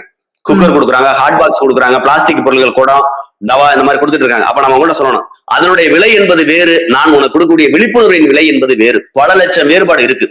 நான் கொடுக்கக்கூடிய விலை மதிப்பில்லாத இந்த விழிப்புணர்வை நீ கேட்டுட்டு அதுக்கப்புறம் அவன் கொடுக்குற குக்கரையும் ஹாட் பாக்ஸையும் வாங்கலாமா அல்லது அதை வாங்கிட்டு பாக்கி ஆளுக்கு செலுத்தலாம் அப்படிங்கிற நீங்க முடிவு செய்கின்றத கொண்டு போய் கொடுக்கணும். நம்மள நிறைய மக்கள் புறக்கணிப்பாங்க. நம்ம பேசுறத கண்டுக்கிற மாட்டான், நம்ம பேசுற மதிக்க மாட்டான், இவன் ஒரு ஆளான்னு பார்ப்பான். நம்ம போன உடனே நம்ம வண்டியை பார்த்தோன்னு வேம முடியாருவான், ஏதாவது கொடுப்பானு இல்லைன்னு உடனே அந்த கோவத்தை நம்மள்ட்ட காட்டிட்டு போவான். ஏமாத்தி விட்டல, நீ எதுக்கு எங்க ஊருக்கு வர்ற? திமுக வந்தா ஒரு ஹாட் பாக்ஸ் கொடுத்தான், அதிமுக வந்தா ஒரு குக்கர் கொடுத்தான், தாவேக வந்தா ஒரு பிளாஸ்டிக் சேர் கொடுத்தான், நீ சும்மா பேசிட்டே போயிட்டு இருக்க அப்படின்னு பேசுவான். அவன்கிட்ட கொஞ்ச நேரம் பேசி அவன் பாசையிலே புரிய வச்சு அவனோட நம்ம நிற்கும் போது ஆத்மாத்தமா அவன் நம்மளத்தான் நேசிப்பான். ஐயா, எல்லாருமே இன்னைக்கு சூழ்நிலை கைதிகள் ஐயா. இந்த மக்கள் 5 வருஷம் கோவத்துல இருக்கான். 5 வருஷ கோவத்தையும் காட்டலாம்னு அவன் திட்டமிடும் போது திடீர்னு இவன் கிஃப்ட் பாக்ஸ் கொடுக்குறான், காசு கொடுக்குறான், பணம் கொடுக்குறான். இவன் கஷ்டத்துக்காக அதை வாங்கிக்கிறான். அல்லது கஷ்டமே இல்லாட்டி கூட தேவைப்படும்ல, எதுக்கு இதை வீணா விடணும், ஓசியா கிடைக்கிற ஏன் விடணும், அரசியல்வாதி நான் உழைச்சா உணர்ந்து கொடுத்தேன், அது அப்பயும் காசையா கொடுக்குறேன், வாங்கி வச்சுக்கிறோம், கொள்ளையடிச்சதான் கொடுக்குறேன்ற கோவத்துல வாங்கி வச்சுக்கிறான். அந்த கோவம் அப்படியே தான் இருக்கு. ஆனா இந்த பொருட்களை எல்லாம் வாங்கி வீட்டுக்கு கொண்டு வந்ததுக்கு அப்புறம், காசெல்லாம் வாங்கினதுக்கு அப்புறம் அவன் மனசுல இருக்கக்கூடிய மனசாட்சி பேச ஆரம்பிச்சது. ஐயோ அவன் நல்லவனு கெட்டவனும் 5 வருஷம் நம்மளை ஏமாத்தினான், அவன் கொள்ளக்காரன் தானே இல்லைன்னு சொல்ல. ஆனா கை நீட்டு காசு வாங்கிட்டான், காசை கொடுத்துட்டு நான் துட்டா வாங்கிட்டேன், துட்டா வாங்கி விட்டேன்ப்பா, ஒரு 3 போடும்பா, பாக்குறோம்ப்பா, காசை வாங்கி விட்டேன்ப்பா அப்படின்னு அந்த மனசாட்சியோட ஒரு நாள் நடக்கிறான் பாரு. என் மக்கள் ஒரு நாள் மனசாட்சியோட நடந்து கொண்டு வாங்கின பணத்துக்கு வாங்கின கிஃப்ட் பாக்ஸ் ஓட்டு போட்டான் பாத்தீங்களா, அங்க விழுந்துறான். மனசாட்சியற்ற நபர்கள்ட்ட, அரசியல்வாதிகள்ட்ட, மனசாட்சியற்ற திமுக காரண்ட, அதிமுக காரண்ட, மனசாட்சியோட என் மக்கள் ஒரு நாள் நடந்து கொள்வதால் மீண்டும் 5 ஆண்டுகள் இந்த மக்கள் அடிமை ஆகிறான். ரொம்ப சிறப்பா சொன்னீங்க. நாம எல்லாருமே ஒரு சூழ்நிலை கைதிகள் தான். அதுலயும் சூழ்நிலை கைதிகளாக மாற்றப்பட்டிருக்காங்க. திட்டம் போட்டு சூழ்நிலை கைதிகளாக ஆக்குறாங்க. அவங்களோட பலவீனத்தை பயன்படுத்தி சூழ்நிலை கைதிகளாக மாத்துறாங்க. ரொம்ப அழகா விளக்கம் கொடுத்தீங்க. ரொம்ப மகிழ்ச்சி. நாம் தமிழர் கட்சிக்கான வரவேற்பு எப்படி இருக்கு? நாம் தமிழர் கட்சி என்ற ஒரு கட்சி சீமான் கட்சியாக இருந்தது, நாம் தமிழர் கட்சியாக அடையாளப்பட்டிருக்கு. நாம் தமிழர் கட்சியாக மக்களிடம் போய் சேர்ந்தது குறைவு. யாருன்னு கேட்டா சீமான் கட்சிக்காரங்கன்னு சொல்லுவாங்க. இன்னைக்கு நாம் தமிழர் கட்சிக்காரங்க அதனுடைய தலைவர் அல்லது தலைமை ஒருங்கிணைப்பாளர் சீமான் அப்படின்னு சொல்ற அளவுக்கு விழிப்புணர்வு வந்திருக்கு. அந்த அளவுக்கு மக்கள்கிட்ட போய் இது சேர்ந்திருக்கு. இன்னும் சொல்லணும்னா அதனுடைய மிகப்பெரிய வெற்றியாகத்தான் நம்ம திருச்சியினுடைய மாநாட்டை பார்க்கணும். அந்த அளவிற்கு ஒரு பிரம்மாண்டமான கூட்டம். சீமான் கட்சின்னு பேசினேன், நாம் தமிழ் கட்சின்னு பேச ஆரம்பிச்சிட்டேன். நாம் தமிழ் கட்சின்னு தெரிஞ்சு பேசினவன், தூரமா இருந்த வேடிக்கை மட்டும் பார்த்தவன் இன்னைக்கு இந்த மாநாட்டுல என்னதே பேசுறான் நேரடியா போய் பார்க்க முடியாது. வெகுஜன மக்கள் கிளம்பி குடும்பமா கூட்டமா வேடிக்கை பார்த்துட்டு போற அளவிற்கு ஒரு ராணுவ கட்டுப்பாடோடு வர்ற அளவுக்கு ஒழுக்கமான நபர்கள், ஒழுக்கமான உறவுகள் நாம் தமிழ் கட்சியை நேரடியாக பார்க்க ஆரம்பிச்சிட்டாங்க, வேடிக்கை பார்க்க ஆரம்பிச்சிட்டாங்க. இது மிகப்பெரிய ஒரு மாற்றத்தை கொடுக்கும்னு நான் நம்புறேன். நீங்க ஒவ்வொரு ஆண்டும் பாத்தீங்கன்னா ஒவ்வொரு கோமாளியை இறக்கிடுவாங்க. ஐயா விஜய் நல்ல மனிதர்கள் என்பது வேறு, அரசியலுக்கு அவர்கள் கோமாளிகள் தான். ஐயா தங்கமான மனிதர், விஜயகாந்த் ஐயா தங்கமான மனிதர், அவருடைய ரசிகர்கள் தங்கமானவர்கள், அதுல மாற்று கருத்து இல்லை. ஆனால் அவர்கள் ரசிகனாக மட்டும் பார்க்கும்போது அவர் தலைவராக இருப்பதில்லை. இந்த மக்கள் அவரை ஒரு தலைவர்களா, அரசியல் தலைவர்களா பார்க்காமல் ஒரு நடிகராக பார்க்கும் வரை இந்த அரசியலுக்கும் சரி அந்த தலைவர்களுக்கும் சரி, தலைவராக இருக்க மாட்டார், நடிகராகவே இருப்பார். நடிகர் தலைவராக அதற்கான வாய்ப்புகள் இருக்காது. மாறாக ஒரு ரசிகர் கூட்டங்கள் ரசிகராக பார்க்கறதுனால அரசியல் என்பது கோமாளித்தனமா மாறிடுது. அப்படித்தான் ஐயா விஜயகாந்த் பாக்குறேன். தனிநபராக அவர் நல்லவர், ஒரு நடிகனாக நல்லவர், திறமையானவர், மாற்றுக்கிறது இல்லை. ஆனால் ஒரு அரசியல் தலைவனாக வருவதற்கு அவருக்கும் தகுதியில் கொஞ்சம் குறைவு. அந்த ரசிகர்களும் அண்ணன் விஜயகாந்த் அவர்கள்ட்ட என்ன தனித்துவமான தலைமை இருக்கு, தகுதி இருக்குன்னு பார்க்காம சண்டை ஒரு படத்துல நல்லா 50 பேர்த்து அடிப்பாரு, பறக்க விடுவாரு, சண்டை விடுவாரு, பாகிஸ்தானுக்காரன் நல்லா சண்டை விடுவாரு அப்படின்ற ஒரு எண்ணத்திலே அவனுக்கு வாக்களிச்சாங்க. அதே நிலைதான் அடுத்த காலகட்டத்துல வரும்னு பார்த்தா இன்னும் இதுக்கு விஜயகாந்த் ஐயாவுக்கு ஓட்டு போட்டவங்க எல்லாம் பாத்தீங்கன்னா ஒரு C class D class category people. உங்களுக்கு இந்த மக்களை ஒரு படிப்பின் காரணமாகவோ அவர்கள் பார்க்கும் காரணமாகவோ பொருளாதாரத்தின் காரணமாக அவங்களை வகைப்படுத்தினோம்னா உலகளாவிய அறிவுடையவர்கள், அரசியல் அறிவுடையவர்கள், படித்த அரசியல்வாதிகள், படித்த அரசு அலுவலர்கள், இவர்கள் எல்லாம் சேர்ந்து ஒரு கோமாளித்தனம் பண்ணானா அது கமலஹாசன் ஓட்டு போட்டது. இப்ப படிச்சவன் படிக்காதவன், அந்த கட்சியில இத்து போனவன், இந்த கட்சியில செத்து போனவன், இங்கே சீட்டு கிடைக்காதவன், அங்கே சீட்டு கிடைக்காதவன், எல்லா வகையான கோமாளிகளும் மொத்தமா ஒரு கூட்டமா சேர்ந்து ஒரு கட்சியா வந்திருக்கிறாங்கன்னா அது அண்ணன் விஜயோட கட்சி. நான் விஜய் ரசிகர், மாற்று இல்ல. எனக்கு விஜயோட அண்ணன் விஜயோட டான்ஸ் ஆடுறது ரொம்ப பிடிக்கும். அருமையா டான்ஸ் ஆடுவார், ரொம்ப அழகா நடனம் ஆடுவார், அவ்வளவு நளினமா இருக்கும், அவர் பார்க்கவே அவ்வளவு சந்தோஷமா இருக்கும், நல்லா நடிப்பாரு, மாற்றுக்கிறது இல்ல. அவர் பாடல்கள் ஒரு சில நேரம் மேடைகளை பாடல் பாடுவார், ரொம்ப அருமையா இருக்கும். எனக்கு ரொம்ப பிடிக்கும். ஒரு அஜித்தோட பாட்டை ஒரு 4 வரி பாடி இருப்பார் ஒரு மேடையில, அந்த பாட்டு ரொம்ப அழகா இருக்கும், நான் ரசிச்சிருக்கேன். அது வேறு, தலைவன் என்பது வேறு. புரியுதுங்களா? எனக்கு நல்லா தெரியணுங்க. ஐயா எல்லாமே ஆடைதான்.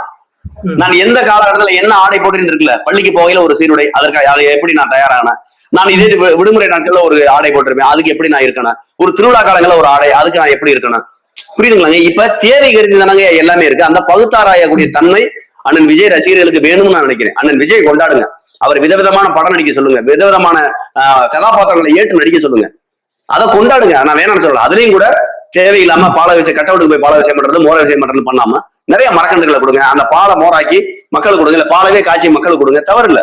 அப்ப நான் என்ன சொல்றேன், ஒரு வெளிப்படுத்த சமுதாயமாக இந்த தமிழ் சமுதாயத்தை மாற்றுவதை விட்டு ஒவ்வொரு தேர்தலுக்கும் ஒவ்வொரு கோமாளி இறங்கிட்டே இருக்காங்க. அந்த வகையில் ஐயா விஜயகாந்த் நம்ம பார்த்தோம், அவரை எதிர்த்து போட்டிக்கிட்டார் 2016. அடுத்து 2019, 2020, 2021 காலகட்டங்கள் எல்லாம் ஐயா கமலஹாசன் நம்மளுக்கான ஒரு மாற்றுன்ற பேர்ல நம்ம தான் மாற்றுன்றதை நம்ம ஓடிக்கிட்டு இருக்கும்போது திடீர்னு அவர்கள் இந்த திராவிட கட்சியால் இறக்கி விடப்பட்டவங்க. இப்ப பாத்தீங்கன்னா ஒத்த சீட்டுக்கு போய் அங்கே உட்கார்ந்தாரு. முழுமையாக அடுத்த தேர்தலுக்குள்ள திமுகவிலே கட்சி அணைச்சிருவாரு. எப்படி தமாக தமிழ் மாநில காங்கிரஸோட ஐயா G.K. வாசன் அவர்கள் ஒரு காலத்தில் இணைத்தாரோ அது மாதிரி இவர் கொண்டு போய் இதுல மொத்தமா இணைச்சிட்டு போயிருவார். திமுக கொண்டு போய் கமலஹாசன் அவருடைய மக்கள் நீதி மைய கட்சியை இணைச்சிட்டு போயிருவாங்க.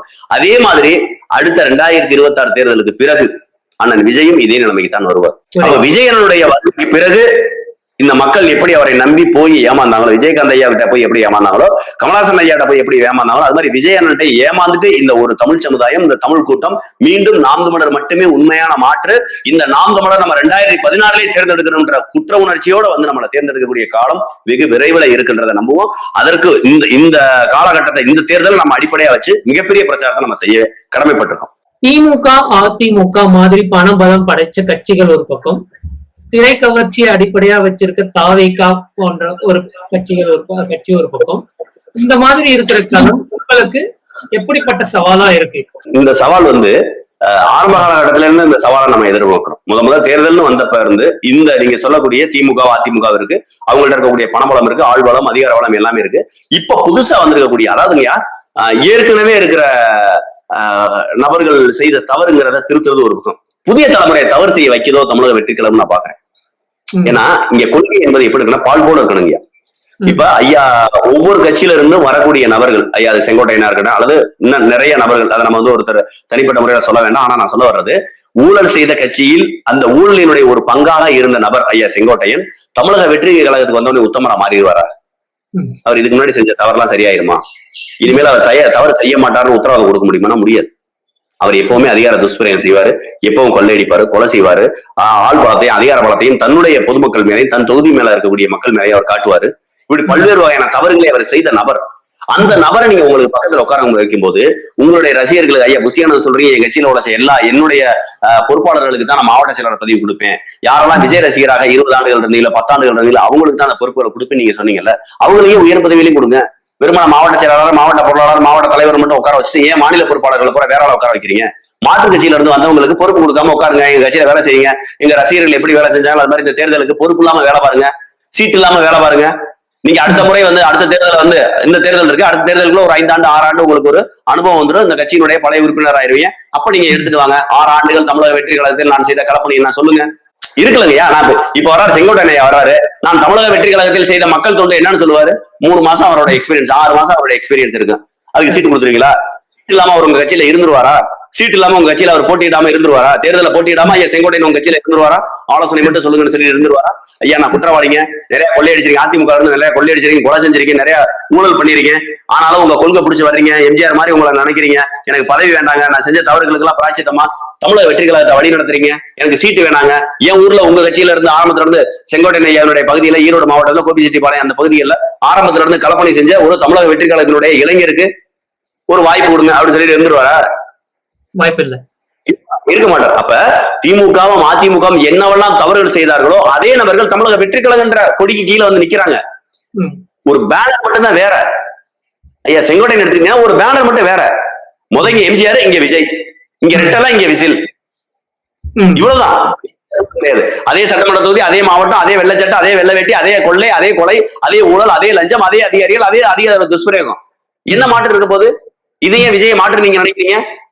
நான் என்ன சொல்றேன், அண்ணன் விஜய் மாற்று என்றால் அவர் கட்சியில யாரெல்லாம் ஆரம்பத்துல இருந்து மக்கள் மன்றத்திலே மக்கள் ரசிகர்களாவோ விஜய் மக்கள் இயக்கத்தினாலோ தவிர ஒற்றை நபர் கூட மாற்று கட்சியில இருந்து எடுக்க மாட்டேன். அப்படியே வந்தாலும் நீங்கள் பொறுப்பாளர்களாவோ வேட்பாளர்களாவோ இருக்கக்கூடாது.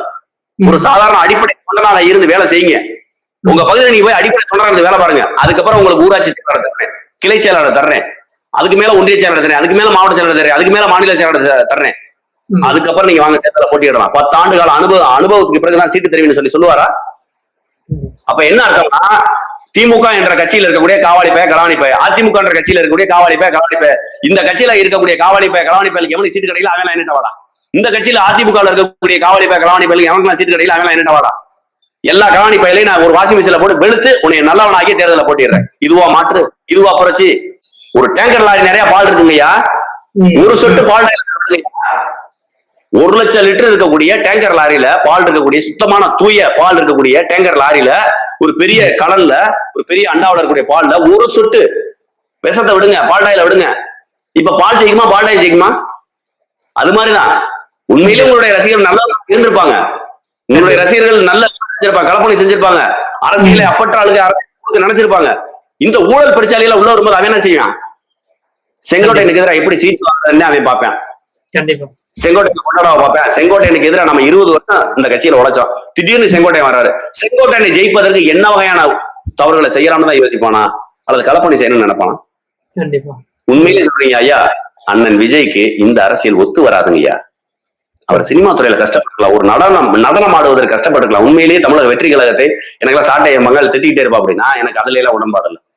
என்னைய பொறுத்தவரை நான் விஜய் திட்டக்கூடாது நினைக்கிறேன். ஆனா விட மாட்டான், அவளை திட்டித்தே ஆகணும் போல, கழிவுகளையும் ஊத்திட்டே ஆகணும் போல. விஜய் யாராவது கஷ்டப்படாம இருக்க முடியுமா ஐயா? உங்க முன்னாடி உட்காந்து பேசிக்கிறேன் நானு. 8 மணிக்கு நீங்க வெளிநாட்டு அமெரிக்காவில் இருக்கீங்க, 8 மணிக்கு நேரத்தில் வரீங்கன்னா நாங்க நைட்டு கலந்தாய் முடிச்சுட்டு வர்றதுக்கு 11:30 மணிக்கு கலந்தாய் முடிச்சோம். அடுத்து ஒரு இரவு திருவிழா, அந்த ஊருக்கு போயிட்டோம். 3 மணி எழுதி அந்த திருவிழாவில் இருக்கும். 3:30 மணிக்கு உணவு சாப்பிடுறோம், அங்கேயே அன்னதானம் போட்டாங்க, அதை சாப்பிட்டோம். அதுக்கப்புறம் கிளம்பி வரோம், படுத்தது 8 மணிக்கு எந்திரிக்கிறேன். 3 மணி நேரம் 4 மணி நேரம் உடனே எந்திரிச்சு குளிச்சு இன்ன வரையும் மூஞ்சியில தூக்க கலப்பு போகல. இது கஷ்டம் தான். இதை ஒரு கஷ்டமா பாப்பீங்களா? ஏங்க இது ஒரு கஷ்டம்னா உயிரை தியாகம் பண்ண சுதந்திர போராட்ட வீரர்களுடைய கஷ்டம், செக்கிழுத்த வஉசியோட கஷ்டம், பெரிய கோடீஸ்வரன் வாழ்ந்துட்டு இருக்க முத்துராமலிங்க தேவர் எல்லா வசதி வாய்ப்பான வாழ்க்கையை விட்டு மக்களுக்காக போய் போராடி ஃபார்வர்ட் பிளாக் கட்சியில போய் போராடி அன்னைக்கு ஆண்டுகிட்டு இருந்த காங்கிரஸ் எதிர்த்து போராடின அவரோட கஷ்டம், அம்மையார் வேலுநாச்சியாரோட கஷ்டம், சுதந்திர போராட்டத்துக்காக உயிர் நீத்த பெரியமுறை சின்னமுறையோட கஷ்டம், பீரங்கியோட முகப்புல இருந்து செத்து போன அழகுமுத்துக்கோனோட கஷ்டம். புரியுதுங்களா? நீங்க கஷ்டம் எதை பாக்குறீங்க? ஒரு நேரம் தூக்கத்தை தொலைக்கிறதா, ஒரு நேரம் சாப்பாட்டை துறக்கிறதா, ஒரு நேரம் ஒரு நல்ல ஆடையும் நல்ல ஓய்வு எடுக்கக்கூடிய நேரத்தை துறக்கிறதுங்கிற பேர் தியாகமா? அது வரல. நீங்க தியாகம் என்பது உண்மையான தியாகிகளோட நீங்க ஒப்பிடும்போது நீங்க பாத்தீங்கன்னா தியாகமே இல்ல. 40 ஆண்டுகளுங்கய்யா, ரெட்டை ஆயுளுங்கய்யா ஐயா வஉசி. 40 ஆண்டுகள் சிறையில கிடந்தாருங்கய்யா. 40 ஆண்டுகள் நீதிமன்றம் அன்னைக்கு கொடூரமான சிறை. செக்கலுக்கணும், கல்லு உடைக்கணும். ஐயா இதை விட கொடுமை என்ன தெரியுமா? ஒரு சட்டி தருவாங்க, ஒரு மண்பானை தருவாங்க, கழிவறைக்கு மண்பானை. நீங்க போய் திறந்த வெளியில அந்த மண்பானை வச்சு அதுல உங்களுடைய கழிவுகள், நீங்க அதுல டாய்லெட் போயிட்டு அந்த பானையை கொண்டு போய் ஒரு இடத்துல வாக்கியா மாதிரி வெட்டி வச்சிருப்பாங்க. அதுல போய் மொத்தமா அதுல எல்லா பேரும் கொட்டிக்கிட்டே இருக்கணும். அதுல போய் கொட்டிட்டு அந்த பானையை கழுவி நீங்க கொண்டாந்து ஒரு இடத்துல வச்சுட்டு வரணும். இது சிறையில இருக்கக்கூடியதுங்கய்யா. இதுதான் சிறையில இருந்த நடைமுறை. இந்த கொடுமை இன்னைக்கு ஒரு நாள் அனுபவிச்சிருமாங்க ஐயா. பெத்த பிள்ளை போன டாய்லெட்டை எடுத்து போட இன்னைக்கு எவ்வளவு ஐயரவப்படுறோம். அவ்வளவு பேர் கொண்டு வந்து கொட்டிக்கிட்டு இருக்க டாய்லெட்ல கொண்டு போய் கொட்டணும். அதை எவ்வளவு சகிக்குமா? நம்ம டாய்லெட்டை நம்மளே அள்ளிட்டு போற மட்டும் வச்சாலும் அதை பார்க்க சகிக்குமா? புரியுங்களா? அப்ப எப்படி இடத்துல வாழ்ந்துருப்பாங்க ஐயா? முத்துராமலிங்க தேவர்லாம் நீங்க பாத்தீங்கன்னா பெரும் செல்வந்தர். போய் தங்க கவசம் போதுற பத்தி என்ன சீமான் பேசியிருப்பாரு. பெரும் செல்வந்தர். ஆனால் தான் செல்வந்தர்ன்ற ஒரு வாடை கூட வெளியே தெரியாது. 1 கிராம் தங்கம் கூட அவர் அணிய கிடையாது. பெரிய காஸ்ட்லியான பீதாம்பரம் அவர் போட கிடையாது. எளிமையா தான் வாழ்ந்தார். கதர் தான் எளிமையா தான் வாழ்ந்தார். தன்னிட இருந்த சொத்த புறாதிகளுடைய மக்கள் தனக்குன்னு ஒரு குடும்பத்தை ஏற்படுத்திக்கிறார், குழந்தைகளை ஏற்படுத்திக்கல. அப்ப அவங்க எல்லாம் எந்த தியாகத்துக்கு அவங்க ஓடுனாங்க? ஐயா பழனி பாபா யோசிச்சு பாருங்க ஐயா. 3000 ஏக்கர் எஸ்டேட் மட்டும் பழனி பாபாவுக்கு. லண்டன்ல போய் படிக்கிற அளவுக்கு செல்வந்தர். நீங்க அந்த காலத்துல எடுத்து பாத்தீங்கன்னா இங்க இருக்கவங்க எத்தனை பேர் வெளிநாடுகள்ல போய் லண்டன்ல போய் வெளிநாடுகள்ல போய் படிச்சு சட்டம் படிச்ச நபர்கள் எத்தனை பேர் இந்திய சுதந்திரத்துக்காக போராடினவர்கள். அப்ப அவங்களோட ஒப்பிடும் போதெல்லாம் நம்மளுக்கு இருக்கக்கூடிய கஷ்டங்கள் ஒரு கஷ்டங்கள் கிடையாதுங்க ஐயா. இங்க இருக்கக்கூடிய விஜய் ரசிகர்களும் நீங்க மற்ற அதிமுக விட்டுருங்க. அண்ணன் விஜய் ரசிகர் ரொம்ப தெளிவா புரிச்சுங்க. அண்ணன் விஜய் படக்கூடிய கஷ்டம் என்பது பெரிய கஷ்டமே இல்ல எங்க சினிமா துறையில. அதாவது ஒரு தொழிலுக்காக அவர் படக்கூடிய கஷ்டம் அது இருக்கத்தான் செய்ய, எல்லாருக்குமே அது இருக்கும். சாதாரணமா ஒரு மாட்டு வண்டி ஓட்டுறவங்கல இருந்து மாடு மேய்க்கிறவங்கல இருந்து சாதாரண ஒரு தொழில் செய்யறவங்களுக்கே அந்த கஷ்டங்கள் இருக்கத்தான் செய்யும். அப்படி இருக்கும்போது பல லட்சம் ரசிகர்களை சந்தோஷப்படுத்த அவர் நிறைய கஷ்டப்பட்டு தான் சினிமா படம் நடிப்பாரு, நடனம் ஆடுவார், எல்லாமே செய்வார், மாற்றுக்கிறது அல்ல. ஆனால் அவர் இந்த அரசியலுக்கு ஒத்து வருவாரா? கஜா புயல், வர்தா புயல் இந்த மாதிரி காலகட்டங்கள்ல மக்கள் பகுதியில் குடியிருக்கிற பகுதியில இடுப்பளவு தண்ணி சாக்கடையா மாறிடும். ஒரு நாள் 2 நாள் கிடந்தாலே கொடுமையான துர்நாட்டம் வரக்கூடிய சாக்கடையா மாறிடும்.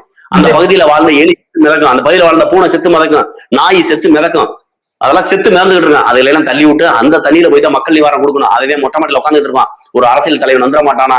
நம்ம பகுதியுடைய கவுன்சிலர் வரமாட்டாரா? எம்எல்ஏ வரமாட்டாரா? எம்பி வரமாட்டாரா? புதுசா அரசியல் கட்சி ஆரம்பிச்ச விஜயன் வரமாட்டாரா? நம்மளுக்கு உணவுப் பொருள் கொடுக்க மாட்டாரா? நம்மளுக்கு வேறு ஒரு தங்க இடம் ஏற்பாடு செஞ்ச மாட்டாரா? காத்துக்கிட்டு உட்காந்துட்டு இருப்பான். அந்த சாக்கடை நீர்ல அண்ணன் விஜய் போயிருவாரா? 234 தொகுதியிலே கொடுமையான வெயில் இருக்கும், கொடுமையான கடும் வெயில் இருக்கும். தேர்தல் காலகட்டத்துல எல்லா காலகட்டத்துல 234 தொகுதியில போய் 2 பேசிடுவாரா? மக்கள் பிரச்சனை நேரடியா போய் பாத்துருவாரா? ஒரு கல்குவாரினா எப்படி இருக்குன்னு அவருக்கு தெரியுமா? ஒரு மண்குவாரினா எப்படி இருக்குன்னு தெரியுமா? பச்சரிசிக்கு புழுங்கரிசிக்கு வித்தியாசம் தெரியுமா அவருக்கு? அவர் எப்படி மக்கள் பிரச்சனை பேசுவாரு? அவர் எப்படி மக்கள் கஷ்டம் நேரடியா பாப்பாரு? எங்காவது ஒரு இடத்துல மேடையில இருந்து உங்களை மாதிரி கூட்டங்களை போற ஆடு மாடு மாதிரி குமிச்சு அங்க இருந்து பேசிட்டு போவாரு. திமுகவுக்கும் அதிமுகவுக்கும் மாற்று நாம் தமிழர் கட்சி தானே தவிர தமிழக வெற்றி கழகம் அல்ல. மற்றும் ஒரு திமுகவாக மற்றும் ஒரு அதிமுகவை காசு கொடுக்காத கூட்டத்தை கூட்டுற திமுக, காசு கொடுக்காத கூட்டத்தை கூட்டுற அதிமுக, இப்படி வேணா சொல்லலாம் தமிழக வெற்றி கழகத்தை. இதை மாற்ற சொல்ல முடியாது. இதை தவிர வெறும் கிடையாது. சொல்ல வருது தமிழக வெற்றி கழகத்தில் இருக்கக்கூடிய இளைஞர்கள் ஒன்ன மட்டும் நீங்க சிந்திச்சுக்குங்க. அண்ணன் விஜய் என்பவர் மிகப்பெரிய சொகுசு வாழ்க்கை வாழ்ந்தவர். நினைச்ச நேரம் நினைச்ச உணவை சாப்பிட்டவர். நினைச்ச நேரம் நினைச்ச உணவை சாப்பிட்டதோட நினைச்ச ஊருக்கு பயணப்படுவார். நினைத்த வாழ்க்கை, நினைத்த சொகுசு வாழ்க்கை. தனி விமானம், அவர் விமானத்தோட நின்று போறதுக்கான கஷ்டம் தெரியாது அவருக்கு. தனி விமானம் வச்சிருப்பார், தனியா பங்களா வச்சிருப்பார், தனிக்கார், எப்படி வேணாலும். அதாவது இந்த நாட்டினுடைய உச்சபட்ச சுகபோக வாழ்க்கையை அனுபவித்த நபர். கஷ்டமும் பட்டிருக்கல ஆரம்பத்துல. ஆனால் அந்த கஷ்டம் என்பது நம்மை போன்ற வெகுஜன மக்கள் படக்கூடிய கஷ்டம் அல்ல. அவர் சாப்பாடு கஷ்டப்பட்டாரா, பிளாட்பாரத்துல தூங்கி எந்திரிச்சாரா, கொசுக்கடியில படுத்து எந்திரிச்சாரா, போட்டுக்கிறதுக்கு ட்ரெஸ் இல்லாம ஒரே ஆடைய 6 மாசமும் 1 வருஷமும் துவச்சு போட்டுக்கிட்டாரா, வேற ஏதாவது ரேஷன் இடத்துல போட்டு ரேஷன் அரிசியை வாங்கி சாப்பிட்டாரா, அந்த ரேஷன் கடையில இருந்து வெயில காத்து கிடந்தாரா, 100 ரூபாய்க்கு 50 ரூபாய்க்கு நம்மள மாதிரி கஷ்டப்பட்டாரா, கூலி வேலை பார்த்தாரா? இல்ல.